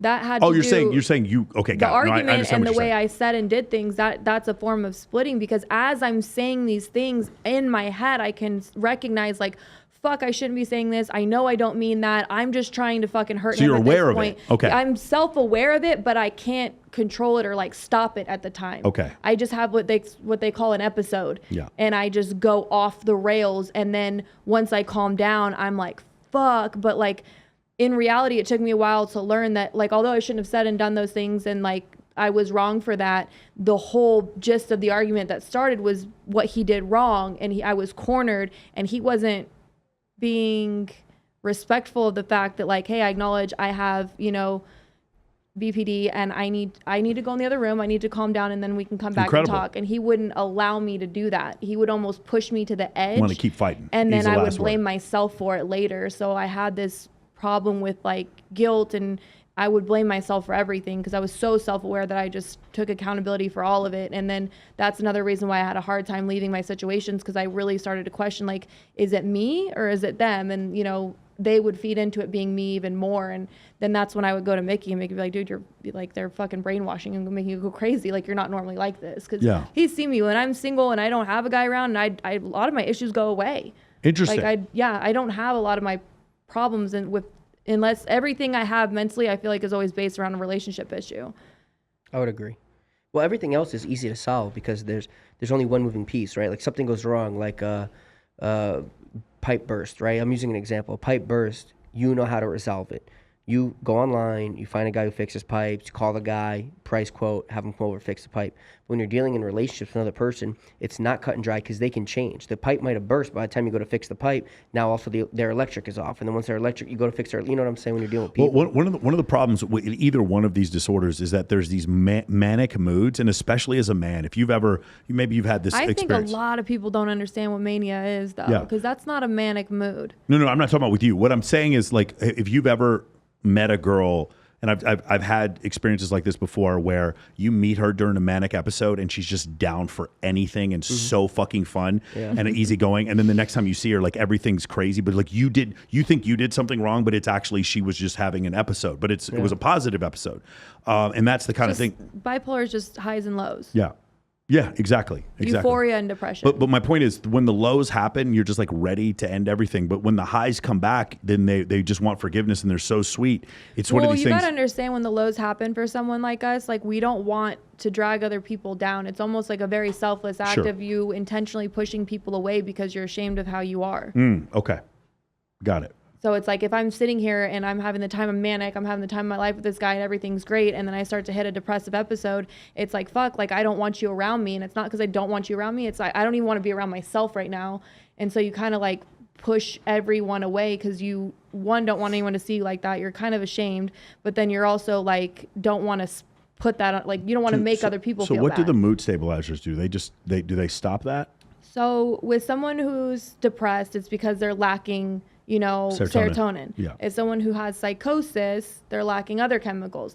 For someone who's bipolar, they have all the right chemicals. They're just all over the place. And a mood stabilizer just takes you from here and here and puts you here. Yeah. What I'm saying is, for you, your day-to-day now, you don't have the same issues. Like you said, you don't have the same. You said that the medication helped you with the depression. Did it help you with the mania also? Yeah. Okay. It's helped me with everything. That's incredible. Really good. Okay, cool. So you think the thing you benefited from the most were the prescriptions from the psychiatrist and the meditation, but not the therapy in between.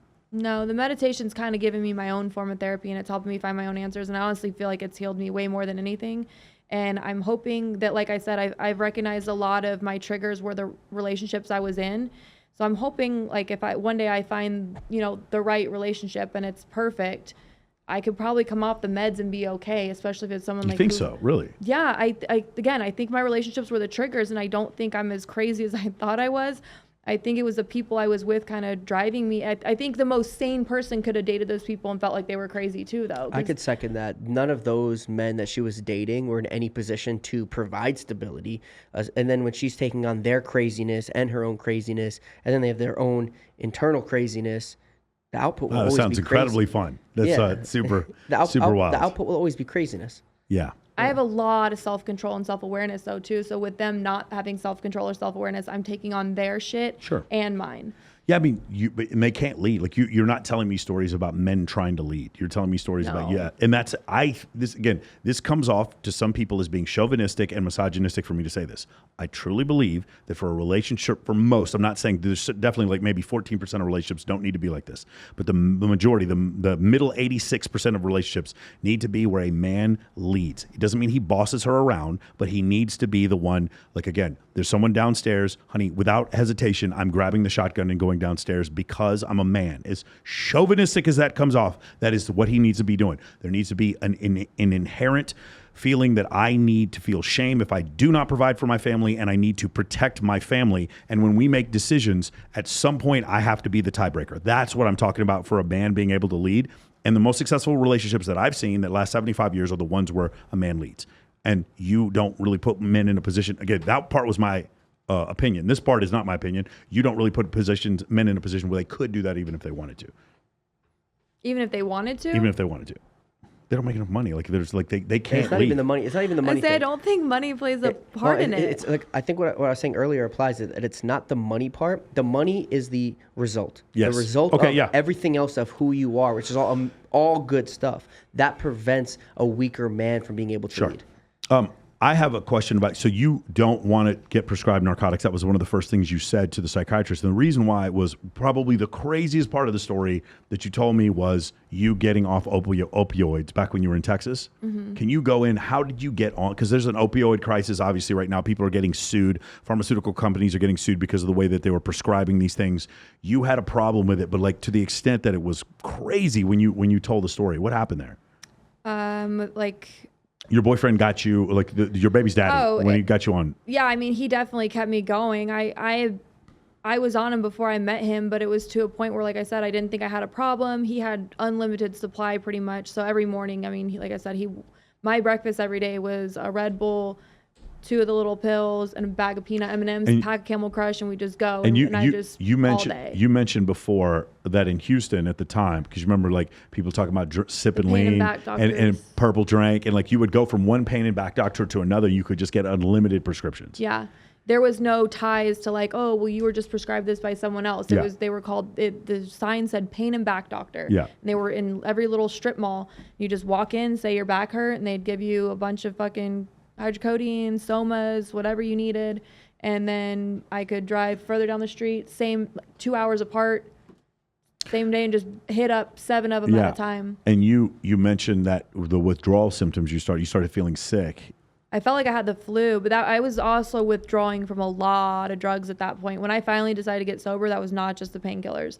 That was everything. But I was on so many painkillers that I was failing for heroin, and they had to put me on Suboxone to come off. But I was doing a lot of drugs for a very long time straight, and I didn't think I had a problem. I thought I was just, partying. So I decided I'm going to stop doing everything. Yeah. He got locked. My baby daddy went to jail, and he was my biggest enabler. So I thought without him around, I'm just going to stop doing this stuff. And the day or two after I stopped, and it went on for a couple days, I started getting really sick. I was sleeping for like 16 hours straight. I was waking up and the bed was soaking wet, like from sweat. And I was just getting weaker and weaker. And I thought I had the flu. So I took myself to the hospital and I said, I feel like I'm dying. And then they were like, you are. Yes. But the reason why was because you said you were taking 20 to 30 oxys a day. At least 20 to 30 a day. At least. Probably Dude, more. if I take half of one when I had knee surgery, bro, I was fucked up. I was to the point where when I would take one, it wouldn't do anything to me. So I'd crush it up and snort it because it would hit me harder, but for like 15 minutes. Yeah. So then if I crushed them up, I was needing more. But if I was popping them, I wasn't feeling anything at that. I was one step away from just shooting heroin at that point. And then your body wouldn't have known the difference. You said that your son was what saved you, which I think is really interesting, or a really important part of the story. I quit. And after I made that trip to the hospital, because I thought I had the flu, that's when they told me, like, you're actually having withdrawal symptoms and you were dying. So they got me on some Suboxone and other things, and they weaned me off the drugs. And I was sober for, I don't know, a couple weeks. And I for sure would have just started using again. But then I had missed my period, and I thought it was from all the changes my body were going through from coming off the drugs. And then it was probably 2 weeks after, maybe 3 weeks after I got sober, that I went to the doctor and found out I was pregnant. So, and I was 4 months pregnant. I was only 2 or 3 weeks sober. So I was like, oh, fuck. Like, I thought, it could be a problem. Yeah. Look, your immune system gets compromised by all the just opioids. Everything. Yeah. And I think I had a very, very crazy experience. I'm not spiritual, but I had a crazy spiritual experience. And I'm not religious. I had a crazy religious experience. I'm very spiritual. I had a crazy religious experience, I guess you could say, when I was at work. And that's when I decided, like, okay, I'm going to keep him and, whatever. And I kept him, and to this day, I mean, if it wasn't for him, I would be dead or in jail. You said you had a family member who told you to get rid of it, and you just didn't. You told her the only family member I had, and I hadn't spoken to her in years, my grandmother. I don't even know why I went and saw her, honestly. I hadn't talked to her in years, and before that, we had a very bad past history. But yeah, she asked me if it was an accident. I told her yeah, and she said then treat it like one, and to not ask her for help for anything because she was not going to raise another child. So I said okay, and I kept him anyways. And there were several times where I know for a fact I would have relapsed. There are several times where I would have been in other situations where, like I said, there unlimited amount of situations where I would have either been dead or in jail if it wasn't for him. Your son. Yeah. And he's such a beautiful kid. And he's smart. So awesome, man. He's so cool. Yeah. Like when I go out, as long as it's not like a 21 up type deal, I always ask him if he's home. I'm like, bro, you want to come? Yeah. And I'm like stoked to have him around. He's like one of the boys. Like he's a cool kid. Playing Madden, throwing a football, basketball, everything, like dude. He's 11 going on 20. Like he's always been raised around me and all my friends. Is he streaming? Is he like video game streaming? He does everything. You have a Twitch? He streams on Fortnite. He's huge into basketball. Top 3 basketball players in the whole league. Oh, wow. In his division or age or whatever it is. Nice. Yeah, he's really, really good. He's fun. And then, like I said, he's also like Mikki and Ian and all of our friends will take him out. He's very mature for his age. Like he's not, That's the thing I look forward to the most is if I have a son, when they're into the things that I'm really into. Like, Dad, let's go watch football. Like, that's what I'm really looking forward to. Basketball is more his thing, but he likes football too. Basketball's more my thing too. But yeah, that's what I'm saying. And I mean, we have a very, very, very deep bond because I had him at such a young age, and he has been around so much with me that, like, I mean, he talks to me about he's already into girls and stuff like that. You know what I mean? Like he talks to me about girls. I was talking about guys. Like we like bounce things off of each other. Mom, I started watching the Sartain podcast. You never believe what the things that I learned. It's so terrible. Right. And it's crazy too, because I do have my younger one. He just turned 4, and our relationship is so different, and his maturity level as I'm watching him grow. Like I remember my oldest son being that age. I'm like, he was already doing this and this, but he was around so much more, and like he was exposed to a lot. But yeah, like I said, if it wasn't for him, man, I for sure would be dead or in jail, because even though I got sober before him, there were several times where I definitely would have relapsed. There were several dangerous situations that I put myself in that I was able to get out of, or things I did differently because of him. Do you still have a relationship with your ex-husband? Because your second son, Yeah, dude, we're best friends. Like I said, we still talk all the time. We're very close. We have a great co-parenting relationship where if I need help or if he needs help, it's none of this, like, it's not your weekend. It's like, yeah, like I got you, I have a very good relationship with him. That's really good. I have one more crazy story to get to because this was probably one of the craziest ones for me was I don't know how much you want to talk about it at this point, but it was the dude who did bad things to you and then accidentally got his throat slit at a bar one day. That was an accident. That was an accident? I said that wasn't an accident. That was an accident? Can you know the story, right? I don't know anything. Okay, you don't know anything? Okay, cool. Plead the fifth. Plead the fifth. Somebody fucked with Brandi and Brandi's friends fucked with her back? Something like that? Something like that. Yeah, got it. Allegedly. All right. Allegedly. All right. God, man, this is really crazy. Mikki, are you still doing the same? Are you still playing poker? Are you still in the World Series of Poker? You're still doing all that kind of stuff? You're making content? What are you doing? I'm actually playing in the World Series of Gin Rummy in like 2 weeks or something like that. December 10th through 13th. I'm playing in the World Series of Gin Rummy. I still play cards, yeah. Actually, I crushed them last night. Such a stupid story how it happened, but it ended up good. Yeah? Yeah, I'm such a moron. So it's midnight, and I'm hungry, and I was like, I love going to the 24-hour bars that have the video poker. Yeah. You just just piss off some money while you're eating a sandwich. I walk in to one right up the street from the house, never been in this one. I go in, there's a menu on the screen, and as I'm moving the menu, I'm like, yo, let me get the turkey cobbler sandwich and a club soda with cranberry. Gives me the club soda with cranberry. I put the money in the machine. It doesn't have the game I want. I like Jacks or better. Yeah. They don't have that game. So I'm like, where's Jacks? Dude just hit some buttons. He goes, this is the best game we have. I go, all right, fine. So I figure I'll learn it as I go. Anyway, I freaking burn $2,000 in the thing. And I'm like, how do I spend $2,000 before my sandwich comes? And the guy looks at me and he goes, what sandwich? I go, I'm only here for the sandwich. And he goes, what'd you order? I said, I ordered with you a turkey cobbler. He goes, we don't have that till Thanksgiving. I'm like, what? So I'm all pissed off. I go back to the house. I grab a bunch of casino chips. I hit a spot, and I spun it up pretty good. Yeah. And then I'm going back to LA tomorrow. I gotta play some poker in LA on Saturday. Yeah, same old. Wait, in poker in LA there's an actual casino like near Gardena, right? Well, there's actually a bunch of casinos in LA, but I don't play in them. I bumped into one. I was driving through Compton. Don't ask me why. And I was going west, not on Crenshaw. What was it? I forgot what the name of the street is that goes east to west through Gardena. And I'll go through there, and I'm like, "There's a casino here." And I'm like, "Are we on Native American land? How the fuck is there a casino?" I'll tell you how. They use a loophole in the law. There's a bunch of casinos in LA. What they do is the casino calls themselves a casino by title, by name of building, right? So it'll be like Hustler Casino. It's not actually a casino. It's a landlord, and they rent the table space to a third-party company that's known as the corporation, and the corporation is who you're wagering against and with as the player. What happens is for every dollar wagered, there's a fraction of a dollar that's owed to the landlord towards rent. So, for example, if you bet $100 on a blackjack hand, right, the player has to pay, I forget what it is, like $2 to the house, which is the landlord, which is the company called Hustler Casino or whatever casino it is, and so does the corporation. So what's known as the casino is not really a casino, it's just a landlord renting table space, and then you are wagering independently to the person who's representing the corporation.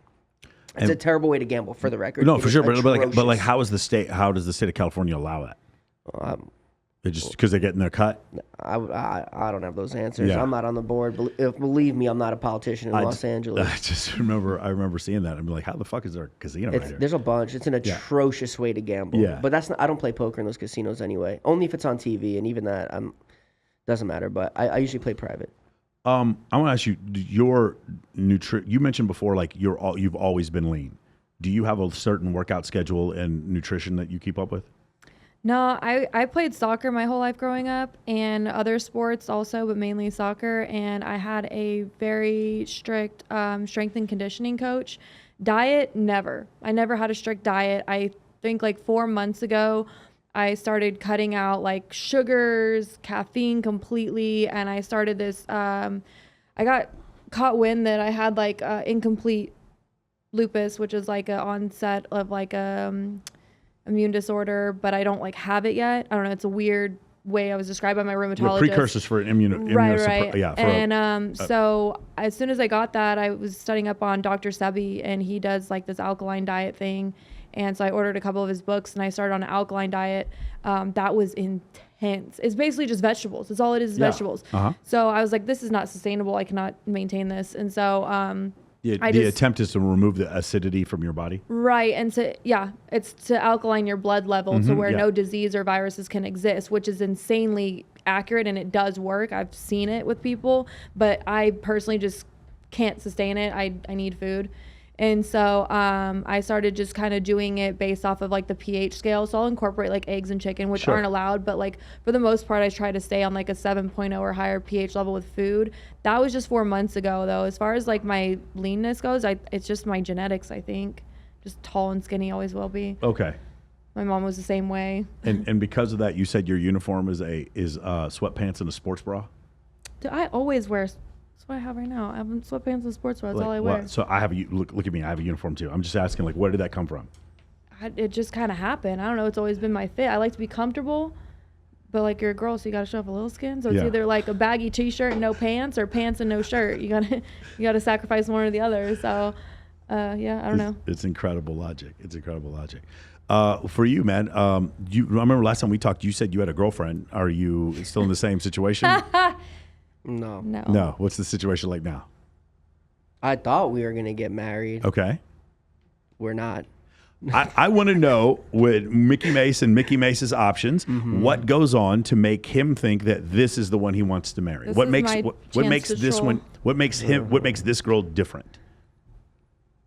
Like, what do I seek when I'm looking for a life partner? Hundreds of other options, but this one is different. I can tell you what's different about my current girlfriend. Like, I come home, my place is fucking spotless. She's an incredible partner. She supports me. She supports the business. She's probably the hottest woman I've ever seen. He wants a little picture perfect girl that doesn't exist. So when he thinks he finds them, he doesn't realize that she's being lied to. Is that so? She wasn't what you thought she was, and that's why you broke up? She wasn't what any of us thought. She fooled all of us, for real. But were you dating my ex? What the fuck is this, bro? Probably. That's crazy. I was dating. Well, it turned out she was everyone's ex at the same time. We'll talk. We'll talk later. I need to know who this is. He goes for like the short. He typically likes short, petite, very petite little girl next doors, which you would never assume with the way he looks. I like snowflakes. I like white girls with blonde hair with fake lashes and lips that drive a white Mercedes their dad bought them. Drinks trust fund. Drinks pumpkin spice lattes and listens, from Buc-ee's. and listens no to Drake. tattoos, zero body count. Okay, I didn't know that. Okay, that's what you were looking for. Okay. I like this. I like really you know my sweet. ex. What are you talking about? This is nothing like that. I like really sweet, innocent. Oh, okay. Sorry. Yeah. I like really sweet, innocent, loving, very cute, small, petite girls. Before we go on, because we're going to keep on that thought. Do you guys think if somebody did a study on women who cheat in a marriage and women who don't cheat in a marriage, if they did a study on previous sexual partners before they got married, what do you think the difference in previous sexual partners would be, if you were going to guess? Do you think there'd be any difference? A lot of women will tell you there would be no difference, and whoever they have sex with before they married should have no... I don't know what it would be, but I theoretically think that the women with less sexual partners would probably cheat. Yeah, are more likely to cheat. What do you think? I was thinking the same, but I think that there's going to be such... Because every time you see like a girl go through a divorce, she got married real young because she didn't have many boyfriends before. But her cheating. And then, her cheating. Not her divorce, her cheating. And by the way, they haven't gone through their hoe phase yet. That's what their problem is. I think it could be. That's what I was thinking as well. I think in real life what's going to happen is going to be a pretty even split of girls who were hoes before they got married and girls who weren't hoes before they got married. Yeah, so it's not. So what happened was about 30% of the 7,000 women surveyed, this was a 2021 GSS survey, 30% of them said that they had cheated at least one time in a relationship. Of the women who cheated, they had on average 8.9 sexual partners. Of the women who did not cheat, it was like 3.3 or 3.4. It was 230% more sexual partners for women who cheat versus women who don't. Is that it? No, They're all lying. All 7,000 were lying. I mean, no, because I could see the reasoning behind that as well, like the obvious ones, but I don't really know. I don't know. Okay. Yeah. Now let's go back to your situation. I inherently know that men behave like that's true, but most men who behave jealous or like don't want their girlfriend to sleep with a bunch of people, they don't look at GSS surveys, right? You know how funny that is? Yeah. Like, call me weird, but I prefer a girlfriend who hasn't slept with everybody. Thank you. Okay, so you understand. Yeah, but the thing is, like, you understand there's a lot of people like, why are you so judgmental, right? Yeah. And now that there's data that actually shows why men should be judgmental, then it's problematic. You know what else you can tell the people that are busting your chops for not preferring women that sleep around a lot? Shut up. Yeah. What are you talking? Well, I think it's not my preference. I think it's the fact that I have a platform where I talk about intersexual dynamics to millions of people. I think that's what they have. I can say it on your behalf. Yeah. They can suck both our dicks and they can just take their opinion and keep it on their the problem is side. their body count would go up according to the CDC by 2, and then that's going to be a problem for them. We don't want their body counts to go up. First of all, you're allowed to prefer any type of person you want. For sure. Same with me and same with everybody, right? Yeah. And nobody can tell me what I prefer is wrong because I prefer what I prefer, like they prefer what they prefer. And I prefer a girlfriend who hasn't slept with everybody. So let's go into this. All of our preferences, when we talk about thinking, like why do you feel these ways? Maybe you're in these relationships because of abandonment, et cetera, et cetera. In this situation, everything goes back. If you keep going, thinking, eventually you get to your ancestors. Mm-hmm. Eventually you get to Homo sapien evolution. Every single proclivity you have has to exist somewhere in evolution. So you have this proclivity for women to not sleep with a lot of people. In fact, most men find that repulsive. Not all, but a lot of men find the idea. Real quick, you know what's interesting? Sexually speaking only, there are many times I actually find it incredibly lustful and hot. Because it's just sexual. Yeah. The reason, again, this is part of the reason why is because that woman is a place for you to possibly get her pregnant with no investment. That's why you find her attractive. You think subconsciously? I'm thinking definitely not consciously. Yeah, subconsciously. Yeah, it's just what you need to do is just think of a Mikki Mase 50,000 years ago, and like what are his motivations for survival. I need to spread my seed as much as I can, so I'm going to have one primary, and if I can have quick sex with another one and possibly get her pregnant, then the probability, now I have 2 children, even though I'm only taking care of one, the probability of my genetics being passed on increases. Does that make sense? So more casual sex, that's why in every culture, men are more interested in casual sex than women are. And so in this situation, when you say you have a revulsion for women who sleep around with a lot of people. And I didn't say revulsion, but okay, for the example, go ahead. Yeah, well, some men do. Yeah. And so you say, well, that's only because men are insecure, or that's only because men are misogynistic, or it's only because of patriarchy or whatever. And then we show the statistics that show that when women sleep with more partners, that they're more likely to cheat in a relationship. Then it's like, wait a second, no. Maybe it's an evolutionary adaptation to solve the problem of paternity uncertainty. You're way too smart to figure out what it really is. What it really is all of the women that are arguing that are morons and whores, and all the men that are arguing against you are such simp pussies that they're only left to date the girls that date everybody, and they need to argue loud enough so they can justify why their girl is a whore. What do you think, Brandi? What was the question? Okay, good. You don't need to be that smart to figure that out. Yeah, I know. But the point is, I want to have this conversation with academics, and I can't if I say you're all dumb whores. I have to have the conversation. I can say it. Yes, though. for sure. I have to say, here's the data. Here's what the data shows us. And when the data shows us that, I also have a normal proclivity to feel kind of gross when I like this girl that I'm with. So what's the direct question though that you're asking him? No. The direct question is what I'm doing is I'm illustrating that his necessity for wanting a girl, even though he's been with a lot of girls, his necessity for being with a girl who hasn't been with a lot of people is actually. I think nowadays it's just all ego driven too, though. Yeah, like you asked me. The point is, if it was all ego driven, then the numbers I would have shown you wouldn't be the case. I'm saying in a sense of like for example earlier when you were like, oh, do you care if a guy slept with like 500 chicks? It's like no, but as long as it's not somebody I know, or it's like, you know what I mean, as long as it's not within my close circle, I don't give a fuck. Yeah. Well, but that also makes sense. But I feel like guys are like that too, because a lot of guys are like, oh, like I know she slept around, but if she slept with somebody I know, like I could never. Yeah, but they would still prefer if she hadn't slept around.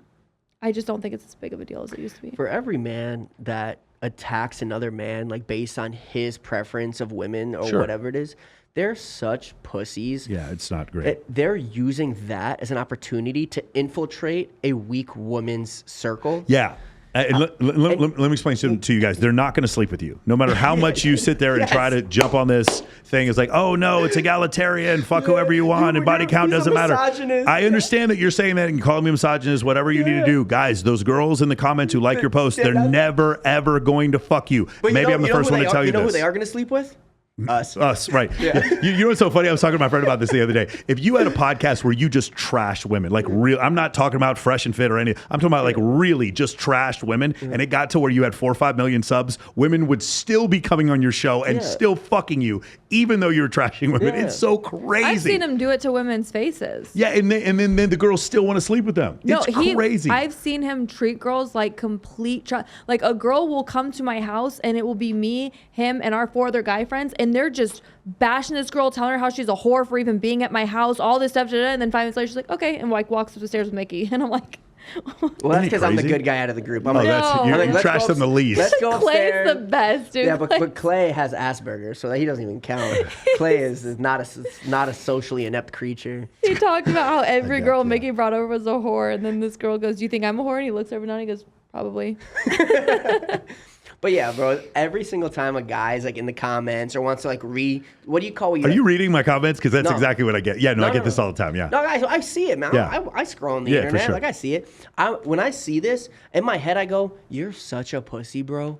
I'm like, these women are not going to sleep with you because you're just calling other men a misogynist. That's not how it works. Yeah. She's in Captain Save-A-Ho trying to act like he's defending them for them. She don't go for Captain Save-A-Ho. That's why she's in the comments of the misogynist. She's not in your comments. She's in my comments. Yeah.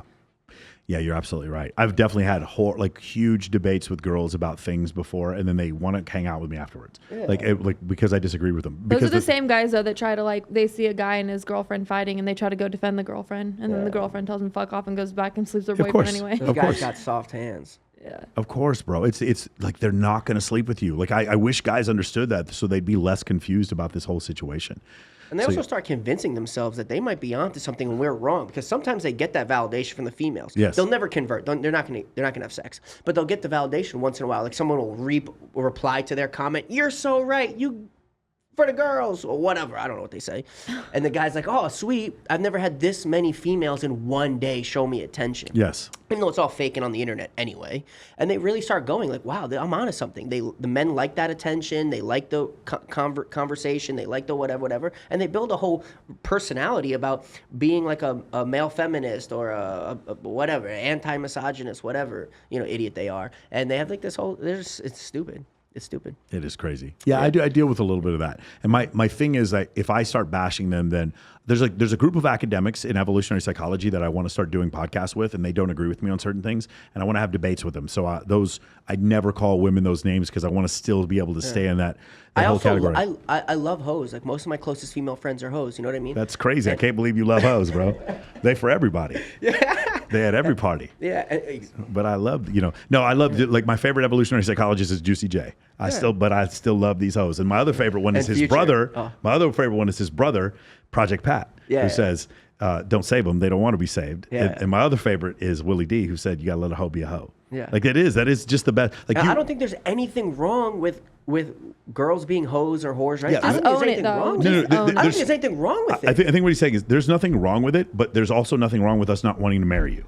Yeah, exactly. Some of my best sexual partners of all time are like the biggest hoes I know, right? Pretty much all the girls that we bring around are hoes, I think. Maybe you. There is the TikTok clip right there. I met them all through you. I don't have any girlfriends. No. Every girl that is around me is a beautiful and pure soul. Okay, let me, Mikki, I want to ask you something, because the reason why is because we were talking about the scale right here. So it goes about a third of men, or let's say a quarter to a third of men are like no sexual access. They have no ability to participate in short-term sexual access whatsoever. They may get married someday and have one partner, but in the short-term game, they have no chance. There's no chance on Tinder or bars or stuff like that. Sure. Then there's this mean guy who has about 5 sexual partners his whole life, and then we get up to the top 5%, and we're at 150 sexual partners for men. For women, I think it's like 35 or something, like in the top 5 or 1%. I forgot what the numbers were, but the point is, for men it goes like this, and then it goes whoop, just like this.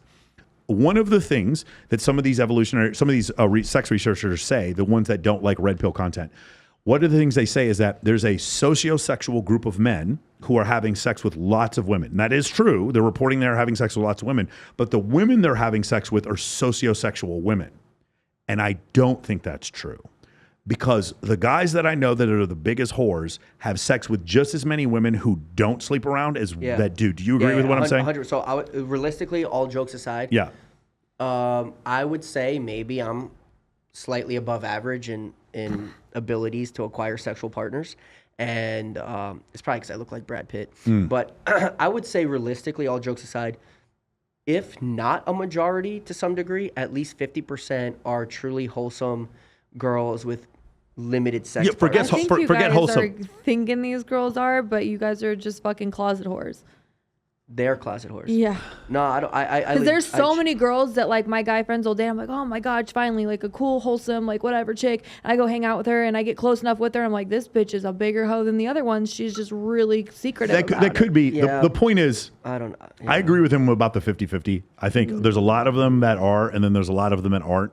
And I think the concept of these sociosexual men, these hyper promiscuous men, are only sleeping with hyper promiscuous women is a fucking cope. I think it's that fallacy. academia needs to ignore the fact that there is a crisis in dating. I think it's a fallacy. Yes. Yeah. Yeah, but there is a crisis. And the crisis is for every Mikki, there's a bunch of dudes who have no upward mobility as far as relationships are concerned. Sure. That's the reason why you see content where men are calling out these things on social media becoming so prevalent. In fact, probably the most popular stuff on the internet for a while is when you saw that, like say with Andrew Tate. And so that's one of the issues that I've seen, and like just talking to you, that I thought maybe you'd agree with me on this. And the thing that's funny is I think the researchers who are saying this stuff, they know this to be true also. There's some closet hoes for sure. I'm not saying that there aren't, but I'm saying there's a lot of girls. If dudes are good with women, they're good with women who are slutty, and they're also good with women who aren't. That's right. my point. And it, not only will I second that for sure, but something else. Those girls that are wholesome and have limited sex partners, when they do want to find a sex partner, they have two options. They either go through the long and grueling process of finding another long-term partner to be in a relationship with, or they find the perfect guy that fits the category that will be enough for them to say, I did what I did. I can now wait until I find that wholesome, grueling process of a relationship. Yeah. And when they look at a guy like me, I literally hit every single box of like, if I sleep with this guy one time, I have like a year's worth of hoeing out of the way, and I can survive for a year of going through the process of finding the right guy to sleep with. He's a life raft. Yeah. Incredible. Yeah. So I have a question for you. So the data, I'll tell you what the data says. Well, by the way, little did they know I was the right guy to sleep with the whole time. They just found that out down the line. Hilarious. Let me ask you, do you think if you went through the majority of women you slept with in your life, and would they have counted you on their body count? Of course.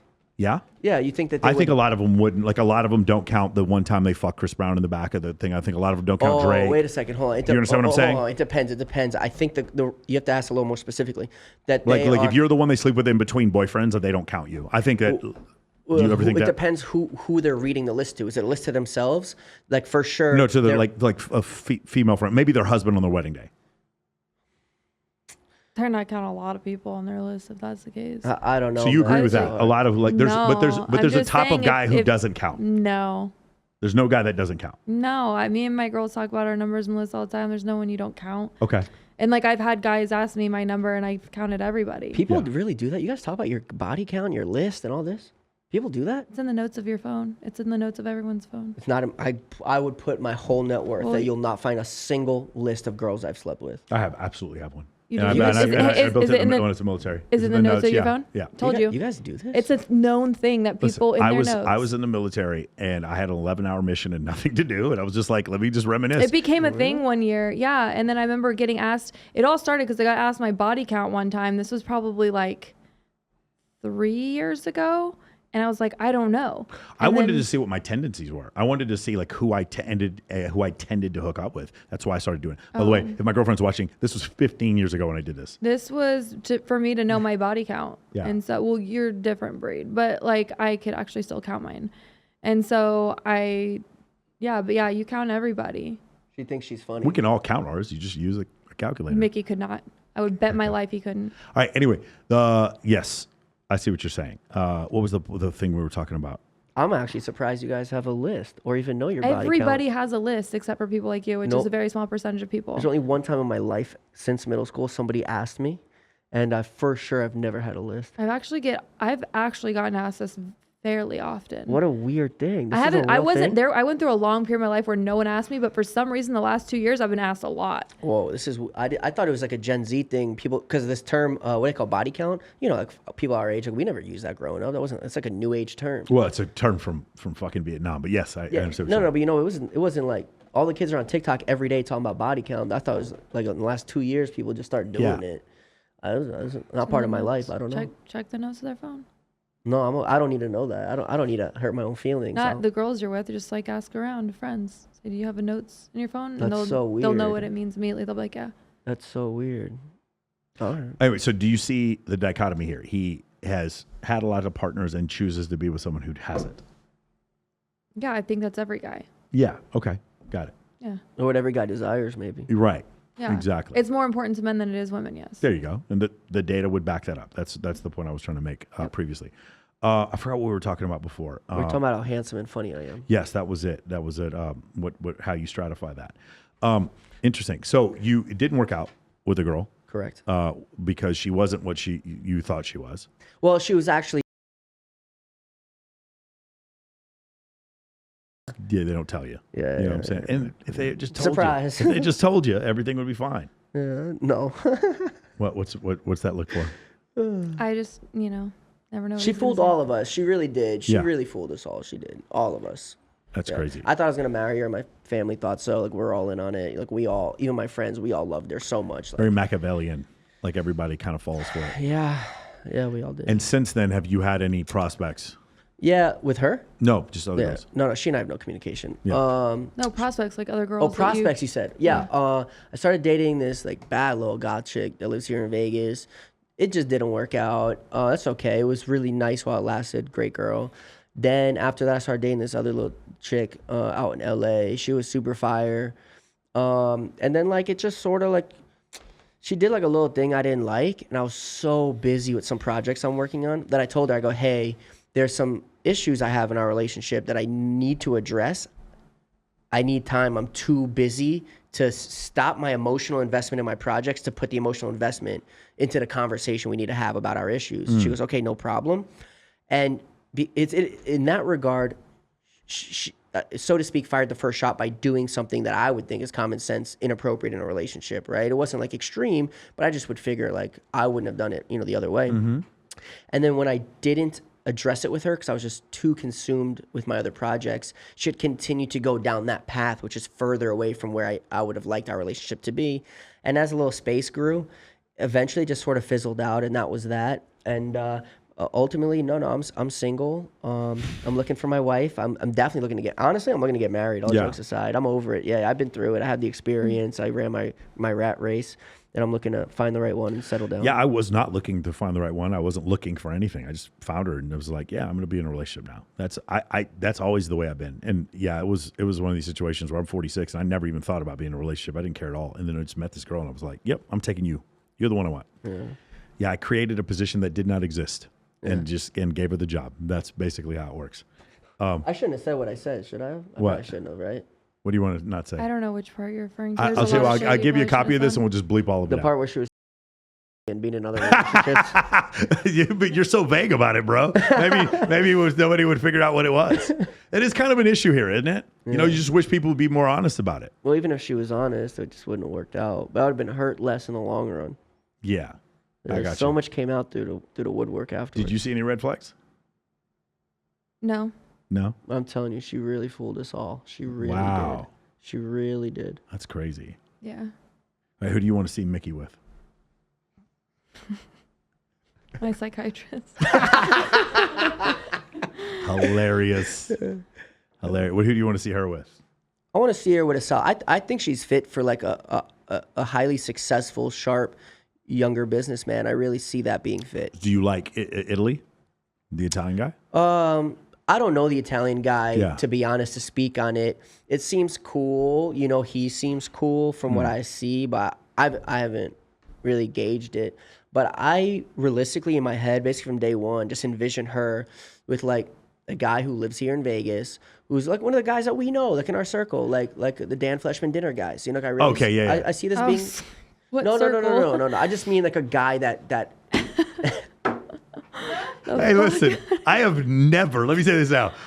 I have never been to an orgy with Mikki Mase, so I just don't want you to like point, like try to act like our When you say circle. guys in our circle, you gotta be more specific about what circle you're talking about. I just mean in our network, you know, like a guy like that we would already enjoy being around or cross paths with anyway, you know, like this seems like a right fit, you know, and I always thought that about Brandi, and, you know, like they both live a life, like, for example, let's say she met with a guy who owned like a nightclub out here, let's pretend, right? The guy makes a bunch of money, right? So it's not that hostage situation and then he retaliates somehow like we've had in the past.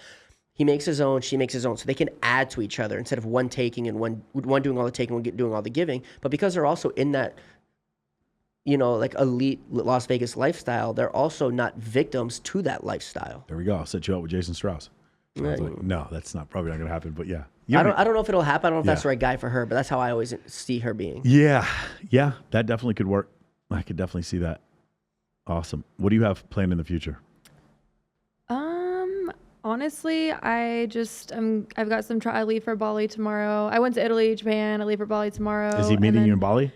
No, he's actually coming here for Christmas. Okay, that's right. Yeah, you mentioned that before. Coming here December for Christmas. He's got some stuff to handle before then, so I'll be in Bali, and I'll either go to Thailand or Cancun after that, and then I'll come home for Christmas. How do you plan these trips? Do you just go? Are there photographers out there? I don't even have a flight home. It all depends on who's got the best dick. She goes there.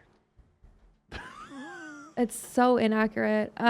Is it? No, hold on. I haven't been with anybody on any trip except for Italy. Thailand, there's no one even there. Going to Bali with Michael Evers, his girl, and Denae. When you won't go on the trip, so what I'm saying is like, are there photographers there? He loves to fucking bash me and take any shot he possibly can. So the one time I hook up with a guy in Italy in another country, he's just calling it my dick tour at this you point. completely own that though. Like she owned the. I own everything I do. She was talking about. I own everything I fucking do. Go see the episode of Access or of Inside OnlyFans. She owned the shit out of that interaction. I've owned the shit out of everything I've done. You can vouch for that. Yes, for sure. Yeah. But yeah, no. So I just honestly, I've always wanted to travel. And then whenever I got a relationship with the last guy I was with, I was like, damn, like he kind of made a point. Like, just go travel with Denae. Like, find a chick friend you can go travel with and have fun. Like, you don't have to travel with these guys. And I was like, you're so right. So I've just been getting a lot of traveling out the way because next year I'm just going to really focus on work and like grind out. I've been a little lazy because I was kind of taking care of myself mentally and going through some stuff. And now I'm just kind of enjoying myself with vacations. And I think 2024 is going to be like my focused year of work, and I'm not going to do anything else. But yeah, no, just I don't know how I plan these trips. I really don't. Michael Evers, a lot of people know him out here. Yeah. He likes to live a very particular lifestyle. So when he travels, he has to get like a 16-bedroom villa, like on the whatever. And, you know, it's already paid for. He's staying there no matter what. And then he just hits up a few cool people he knows, says, hey, as you guys, if you want to get your own plane ticket, you're more than welcome to stay here. But nice. I've got this villa. So that's how Costa Rica happened. It was right on my birthday. And he's like, I've got a villa in Costa Rica. If you want to come, get your ticket. Here's where we're going. I got everything else. So I flew out there, Japan and Tokyo, where I planned those, me and Denae kind of planned those out ourselves and just did those.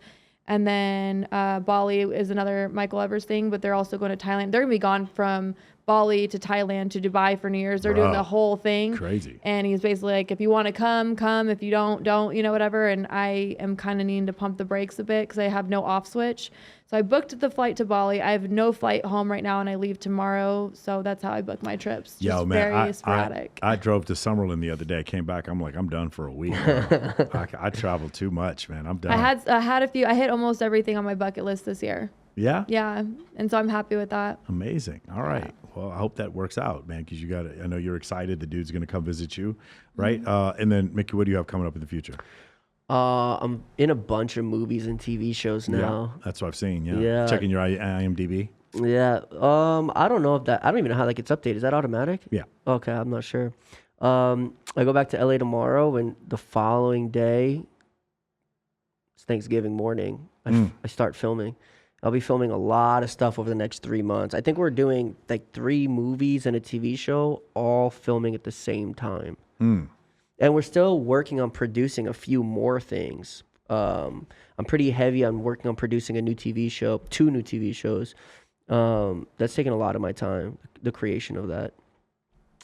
Beautiful. Yeah. Awesome. And finding a wife. There we go. So there's one other thing I want to point out is this dynamic, because it's something I recommend people do all the time, which is you as a guy having female friends helping you meet women. That's a pretty common thing? No, I've helped him with very little women. Yeah, but throughout your life, have there been women that you're friends with that help you? If I had to say yes, I think it looks like there's a girl that I'm hooking up with. We're both very conscious of its casualness. Yeah. And by being casually intimate with her, I meet her friends, and it's a very easy and comforting intro to her friends. Same thing. Different caveat. Yeah. They don't know if you're, like, sometimes they don't even know if you're hooking up. Yeah. But they see the girl hanging out. Yeah. And the girl's so comfortable with me. The truth is because we're banging, right? And she's so comfortable that her friends now feel comfortable, and it's a very easy and welcoming. Do you ever deliberately in public situations try to make it seem like you're the same with everyone so no one can tell who you're sleeping with? 100%. Yeah, me too. That's like a big thing. No one needs to know who you're fucking. Yeah, well, I do that because I'm trying to bang them all. So okay, got it. That's interesting. That's an interesting thing. I've never thought of that, Mikki. What a crazy idea. Yeah, like the way you treat the girl you're trying to bang or likely to bang or are banging, if you treat them all that way, then you get the same response from all of them. This is interesting to you? No, I'm so numb to everything he does. Yeah? Yeah. You never like when he brings a girl back and you're like proud of him? That never happens? No. Come on, I've got to. No, I said this in our last interview. Like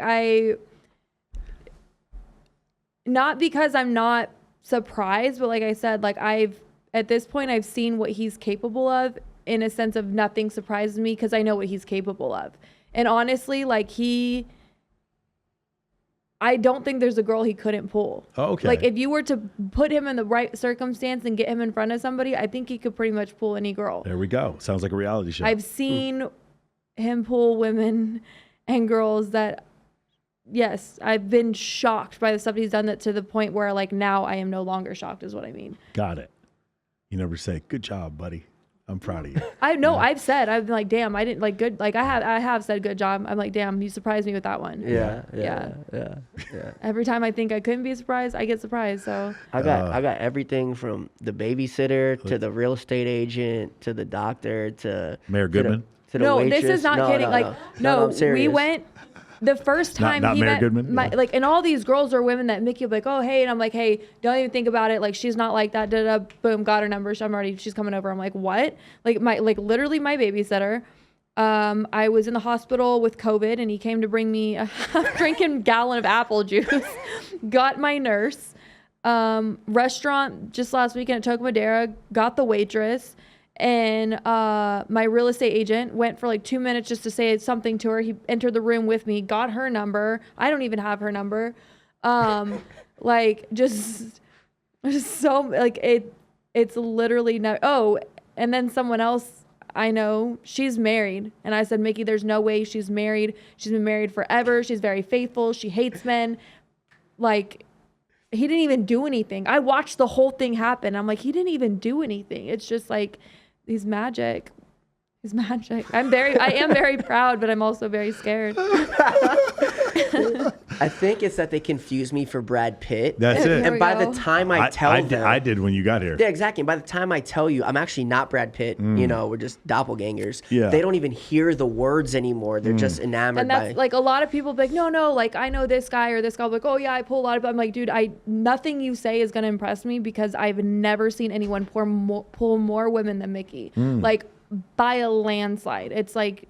And you could be see like this really attractive, successful man. It's like, oh, he probably gets a lot of girls. I'm like, I promise you, he gets more. Yeah, there's a combination of things. You can't just be attractive or just be rich. Thank God, because I do not hit the attractive box. I look like a bridge troll. And on that note, man, thank you guys for joining us. Once again, man, this has been a great time. I think we're at 106 or 107. I don't know where we are. Thank you guys for getting to 100 fucking episodes with me. I never thought this would happen. Thank you for allowing me to sit there and talk on a microphone and make an actual real living from doing this. So I do appreciate this. I didn't know that this is where my life was going to go when I was trading stock options 5 years ago. So I do appreciate this. Thank you, too, for coming on and joining my show, and I will see all of you next week.